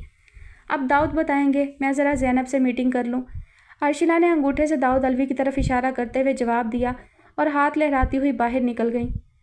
जैन से मुलाकात हुई। दाऊद अलवी साथ ही फरी को बैठने का इशारा भी कर रहे थे। सर, उसी से मिलने आई हूँ। सर्वेंट ने बताया कि आप ड्राइंग रूम में हैं तो मैं यहाँ आ गई। अर्शिला आंटी भी जैन से मिलने आई होंगी। फरी ने बैठते हुए अंदाज़ा लगाने की कोशिश की। मुझसे मिलने आई थी, जैन से तो जब चाहे मिल सकती हैं। दाऊद अलवी गहरी सांस लेकर अपने हाथों की तरफ देखने लगे। आपसे मिलने? फरी कदरे उलझी। यस, ये मेरी साबका अहलिया हैं। फरी बैठते बैठते गोया उछल पड़ी थी। गंग सी होकर दाऊद अलवी की तरफ देखने लगी। इतना हैरान होने वाली क्या बात है? कभी कोई इन होता है, कभी एक्स। इसी का नाम ज़िंदगी है। मगर ये खातून वो हैं जो एक बार इन हो जाएं तो एक्स नहीं होती। उम्मीद है आज आपको उस सवाल का जवाब भी मिल गया होगा जो अभी तक जवाब का वेट कर रहा था। दाऊद अलवी हल्के फुल्के अंदाज में मुस्कुरा रहे थे। कौन सा सवाल सर? फरी को अपनी आवाज़ पाताल से निकलती महसूस हुई। यही कि सर, आपने दोबारा शादी क्यों नहीं की? दाऊद अलवी ने जवाब दिया। फरी खामोश होकर खुद को संभालने लगी। इस इंकशाफ ने हिलाकर रख दिया था। सर, आप आज भी अपनी एक्स वाइफ से लव करते हैं? फरी ने बदिक्कत तमाम ये अल्फाज अदा किए थे। वो खुद भी अपनी कैफियत को कोई नाम देने से कासिर थी। बेहतर है कि माजी के तजर्बात को कोई नाम ना दिया जाए, मगर यह तय है कि अर्शिला के बाद कोई अर्शिला की जगह ले ही नहीं सकता। वो आज भी मेरी ताकत है, हमेशा रह जाने वाली खुशी, गोल्डन मेमोरी। मैं हमेशा उनके लिए दुआ करता हूँ। कभी कभी ज़िंदगी फर्स्ट एंड लास्ट के मानी बहुत अच्छे से सिखाती है। जी सर। फरी ने खुश्क गला थूक से तर करते हुए फर्श की तरफ देखा। एक बात हमेशा याद रखना फरी, जो एक बार पुरखलूस मोहब्बत को ठोकर मारता है उससे मोहब्बत हमेशा के लिए नाराज़ हो जाती है। मोहब्बत की कदर करना सीख लिया तो समझो आखिरी सांस तक मोहब्बत की कभी महसूस नहीं होगी। जी सर, अब मैं जैन से मिलने जा सकती हूँ सर? फरी को अपने डूबते दिल की समझ ना आई तो रुखसत चाही। बिल्कुल, मेरा ख्याल है वो सो रहा है, मगर चेक करने में कोई हर्ज नहीं। दाऊद अलवी ने भी अपनी नशिस्त छोड़ दी। फरी सर झुकाकर बाहर की तरफ बढ़ी। फरी जैन के साथ बातचीत में इतना महव हुई कि उसे वक्त गुजरने का पता ही नहीं चला। सारा ने फ़ोन करके उसे याद दिलाया कि उसका भी कोई घर है जहाँ माँ इंतज़ार करती है। उसने जैन से कहा कि वो उसे ड्रॉप करा दे तो पता चला उसके लिए बाहर एक कार पहले से ही तैयार है। उसे हैरत नहीं हुई क्योंकि उसे दाऊद अलवी के एहसास जिम्मेदारी पर कोई शक ही नहीं था। वो पोर्च में आई तो उसे अब सचमुच हैरत का ज़ोरदार झटका लगा था, क्योंकि पोर्च में तो उसकी अपनी कार मौजूद थी। हैरत इस बात पर हुई कि ऑफिस से जल्दी उठने की वजह से उसने सारा को बताया ही नहीं था कि वो दाऊद अलवी की तरफ जैन से मिलने जा रही है। वो उलझी हुई कार के करीब पिछले दरवाजे तक पहुंची तो दरवाज़ा खोलने के लिए ड्राइवर बाहर नहीं निकला। उसने हैंडल पकड़ा तो डोर लॉक्ड था। तभी अगली सीट का डोर खुला तो उसकी नज़र ड्राइविंग सीट पर बैठे वासिफ पर पड़ी। वो मुतरद्दद हुई कि ये क्या मामला है। तशरीफ़ रखिए, मुझे अलवी सर ने आपका ड्राइवर अपॉइंट किया है। वासिफ की सरगोशी नुमा आवाज़ फरी की समात से टकराई। फरी ने घबराकर इधर उधर देखा और जल्दी से बैठकर दरवाज़ा बंद कर लिया। सर ने ड्रॉप करने का बोला है? फरी बुरी तरह उलझने लगी थी। उन्होंने तो ड्रॉप करने का बोला है, मगर इतनी प्यारी सी लड़की को संभाला जाता है, ड्रॉप नहीं किया जा सकता। ये तो ऐसा खौफनाक काम है जैसे आखिरी बाल पर आखिरी रन बनाना हो, कैच ड्रॉप हो जाए और जीती हुई टीम हार जाए। सर ने डायरेक्ट फ़ोन करके बोला है? फरी गुमसुम नज़र आ रही थी। नहीं, फरिश्तों की एक टीम रवाना की थी। वासिफ कार बैक कर रहा था। फरी खामोश होकर रह गई। कार पहले से चौपट खुले गेट से बाहर निकल गई। वासिफ, सर ने तुम्हें बोला तो तुम उनके कहने से आ गए? उनकी बात मानना मजबूरी है, ऐसा ही है ना? फरी बददस्तूर खुद से उलझ रही थी। किसी की बात मानना मजबूरी हो सकती है, लेकिन किसी इंसान को मोहब्बत करने पर मजबूर नहीं किया जा सकता। फरी मेरे बाजू पर अपने दांतों से मोहब्बत की एक स्टैंप लगा चुकी है, वो काफ़ी है। वासिफ के होंठों पर शरीर मुस्कुराहट खेल रही थी। मुझे समझ ही नहीं आ रही कि सर ने तुम्हें क्यों बोला। उनके यहाँ तो हर वक्त एक कार स्टैंड बाई रहती है। फरी ने कार विंडो से बाहर झांकते हुए अपनी उलझन का बरमला इजहार कर दिया। इसलिए कि वो जानते हैं कि फरीशा सालार वासिफ को खुद से कभी नहीं बुलाएगी। अलबत्ता वासिफ खुद उसे लेने आएगा तो इनकार भी नहीं करेगी। वासिफ ने तेज़ी से टर्न लिया तो फरी बुरी तरह झूल कर रह गई और बेइख्तियार वासिफ का बाजू थाम लिया। हाँ, इसी बाजू पर स्टैंप लगी। कभी कभी दर्द भी होता है, मगर मैं इस दर्द को दिल तक नहीं जाने देता, क्योंकि दिल का मामला नाजुक होता है। वो मुस्कुराहट दबाते हुए सामने देख रहा था। तभी फरी को कुछ हुआ। वो दोनों हाथों में चेहरा छुपाकर बिलक बिलक कर रोने लगी। वासिफ ने कार साइड पर की और ब्रेक लगाए। अब ये क्या है? उसने दोनों हाथ जोर से स्टीयरिंग पर मारे। रो रही हूँ, मेरा दिल चाह रहा है, तुम ड्राइव करो। फरी ने आंसू रोकने की कोशिश भी जारी रखी। उफ, ये दिल थका मारा है तुमने इसे। कहाँ कहाँ से गुजर गई। वासिफ ने कार स्टार्ट करते हुए बैक मिरर में बाहर का जायज़ा लिया। वासिफ, अलवी सर बहुत ग्रेट हैं। उनकी थर्ड आई काम करती है। पता नहीं उन्हें कैसे सब फील हो जाता है। फरी सामने पैक से टिश्यू पेपर खींचते हुए खुद कलामी के अंदाज में गोया हुई। उनकी थर्ड आई की मेरे सामने कोई हैसियत नहीं। मेरी अपनी चारों आंखें ज़बरदस्त काम करती हैं। वासिफ ने गियर बदलते हुए कनखियों से फरी की तरफ देखा। चार आंखें किसकी होती हैं? फरी ने यूं ही कह दिया, कुछ समझ नहीं आई थी। बहुत से लोगों की 2 आंखें बैक साइड पर भी होती हैं और हमेशा 6x6 होती हैं। अब फरी की बेसाख्ता हंसी बहुत ही फितरी थी, मगर उसने मुंह पर हाथ रख लिया था। मुझे पता था कि तुम मेरे नहीं हो भी नहीं सकते, मगर कभी कभी ख्वाब देखना अच्छा लगता है। ख्वाब देखने में कोई हर्ज भी नहीं है। जो अच्छा होता है वो सबको ही अच्छा लगता है। मारिया, करीब ही से समीना की आवाज़ सुनाई दी। मारिया हड़बड़ाकर खड़ी हो गई। Yes ma'am. भाई, वो मैंने ड्रेसिंग टेबल पर एक रिंग रखी थी, चेक करो, गिर तो नहीं गई? वहीं कहीं पड़ी होगी। अब तो घर चोरों चक्कों से पाक हो गया है। जी मैम, देखती हूँ वहीं होगी। ये कहकर मारिया आगे बढ़ गई। ख़त्म शुद्ध। जी तो डियर लिसनर्स, आज कहानी का इख्तिताम होता है यहाँ पर। और कहानी के हवाले से रिव्यू की बात करें तो कहानी अच्छी थी, लेकिन बहुत कुछ मिसिंग, बहुत कुछ अधूरा सा महसूस हुआ मुझे कहानी के अंदर। एक तो कहानी का एंड कर दिया गया, मतलब जैन, उसकी सिस्टर, और फिर मारिया भी मिसिंग, यानी मारिया को भी किसी ने जो है वो अडॉप्ट ही किया। मारिया भी उनकी असली बेटी नहीं है। मुझे ऐसा लगा था कि शायद मारिया ही उनकी मिसिंग सिस्टर है। अब जब मिसिंग सिस्टर का जिक्र किया था तो मिसिंग सिस्टर को मिलवा भी देना चाहिए था। अब चाहे वो मारिया होती या कोई और होती, ये ज़रूरी नहीं कि, मतलब बहुत सारे लोग इसी तरह करते हैं कि अपने बच्चे जो हैं वो या बेच देते हैं या किसी और को दे देते हैं। तो हो सकता है कि मारिया जैन की सिस्टर ना हो, लेकिन कोई ना कोई तो जैन की एक और सिस्टर थी, तो उसे भी मिलवा दिया होता तो बेहतर होता।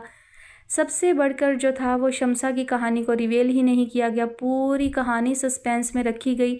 शम्सा के साथ सालार साहब का रवैया, शम्सा के हस्बैंड के हवाले से सस्पेंस क्रिएट किया गया, लेकिन वो कहानी के आखिर तक भी उसका खुलासा नहीं हुआ।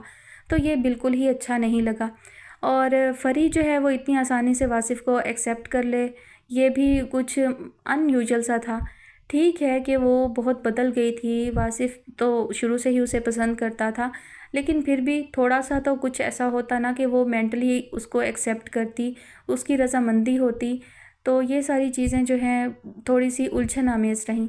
बाकी ओवरऑल कहानी अच्छी थी। कुछ बहुत ज़्यादा ऐसा कोई इंस्पायरिंग नहीं था, लेकिन कहानी अच्छी थी।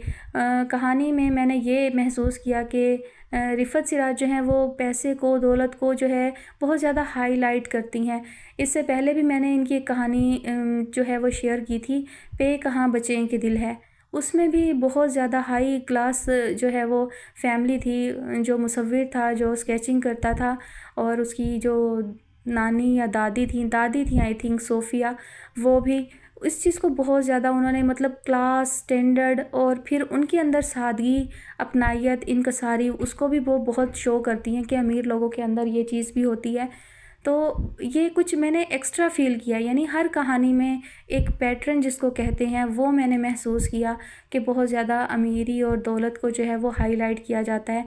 इनकी एक दूसरी कहानी जो बहुत पुरानी है और मेरे चैनल पर शेयर हो रही है दूसरे चैनल पर, उसमें भी ऐसी ही सिचुएशन है। पाशा के पास रुपया पैसा बहुत है, और जो रीबा का ससुराल है उनके पास पैसा बहुत है, और फिर उनके मिजाज में तब्दीली, इनकसारी और ये चीज़ें दिखाना। खैर पाशा के अलावा रीबा के ससुराल वाले तो थोड़े मगरूर हैं, उनकी सास जो हैं ख़ास तौर पर वो। लेकिन थोड़ा सा ये है कि कहानी में कुछ चीज़ें जो है तो कॉमन हो जाती हैं, जो एक राइटिंग पैटर्न बन जाता है। तो वो मैंने महसूस किया है कि रिफ़त सिराज की कहानियों में पैसा बहुत होता है। इनकी कहानी वो दिल दिया दहलीज़ जो बहुत पहले मेरे चैनल पर अपलोड हो चुका है, उर्दू नोवेलरिया पर मौजूद है वो नावल। तो उसमें भी फैमिली बहुत ज़्यादा किसी ज़माने में लिखा गया नावल है, और उसमें भी जो है वो फैमिली जब बहुत ज़्यादा अमीर, बहुत ज़्यादा दौलतमंद, तो कुछ चीज़ें जो होती हैं ना वो बहुत ज़्यादा जब उनका बयान किया जाने लगे तो वो थोड़ी सी एक्स्ट्रा महसूस होती हैं। बहरहाल कहानी बहुत ज़्यादा कोई इंटरेस्टिंग और बहुत ज़्यादा कोई इंस्पायरिंग नहीं लगी। बस एक कशमकश, एक रस्साकशी सी थी जो चल रही थी। हाँ, अच्छी बातें भी थी, ऐसा नहीं है कि अच्छी बातें नहीं थी, बहुत सारी अच्छी बातें थी, बहुत सारी अच्छी चीज़ें थी। रुपए पैसे की अहमियत होना, और फिर उससे जो है ये एहसास कर लेना, ये एहसास हो जाना इंसान को कि मौत से बढ़कर कुछ नहीं है, और रुपया पैसा जो है वो हाथ की मैल है, वो कभी भी आपकी ज़िंदगी से निकल सकता है। इंसानों को अहमियत देनी चाहिए, जज्बात को अहमियत देनी चाहिए, ना कि रुपये पैसे को, दौलत को। फ़री का बदलना बहुत अच्छा था, बहुत पॉजिटिव वे में था, और दाऊद अलवी की जो पर्सनैलिटी है और अर्शला की जो पर्सनैलिटी है वो बहुत अच्छी थी, बहुत ज़बरदस्त थी। महलका का किरदार जो था वो भी यूं ही रहा, मतलब नेगेटिव किरदार था, लेकिन उसे बेहतरी की तरफ आना चाहिए था। उनकी भी जो नफ्सियाती गिरहें हैं वो खुलनी चाहिए थी। मुझे कहानी में थोड़ा सा यह अधूरापन महसूस हुआ, मतलब कहानी और बढ़ सकती थी, और इन किरदारों का भी अच्छा बेहतर अंजाम हो सकता था, तो जो कर देना चाहिए था।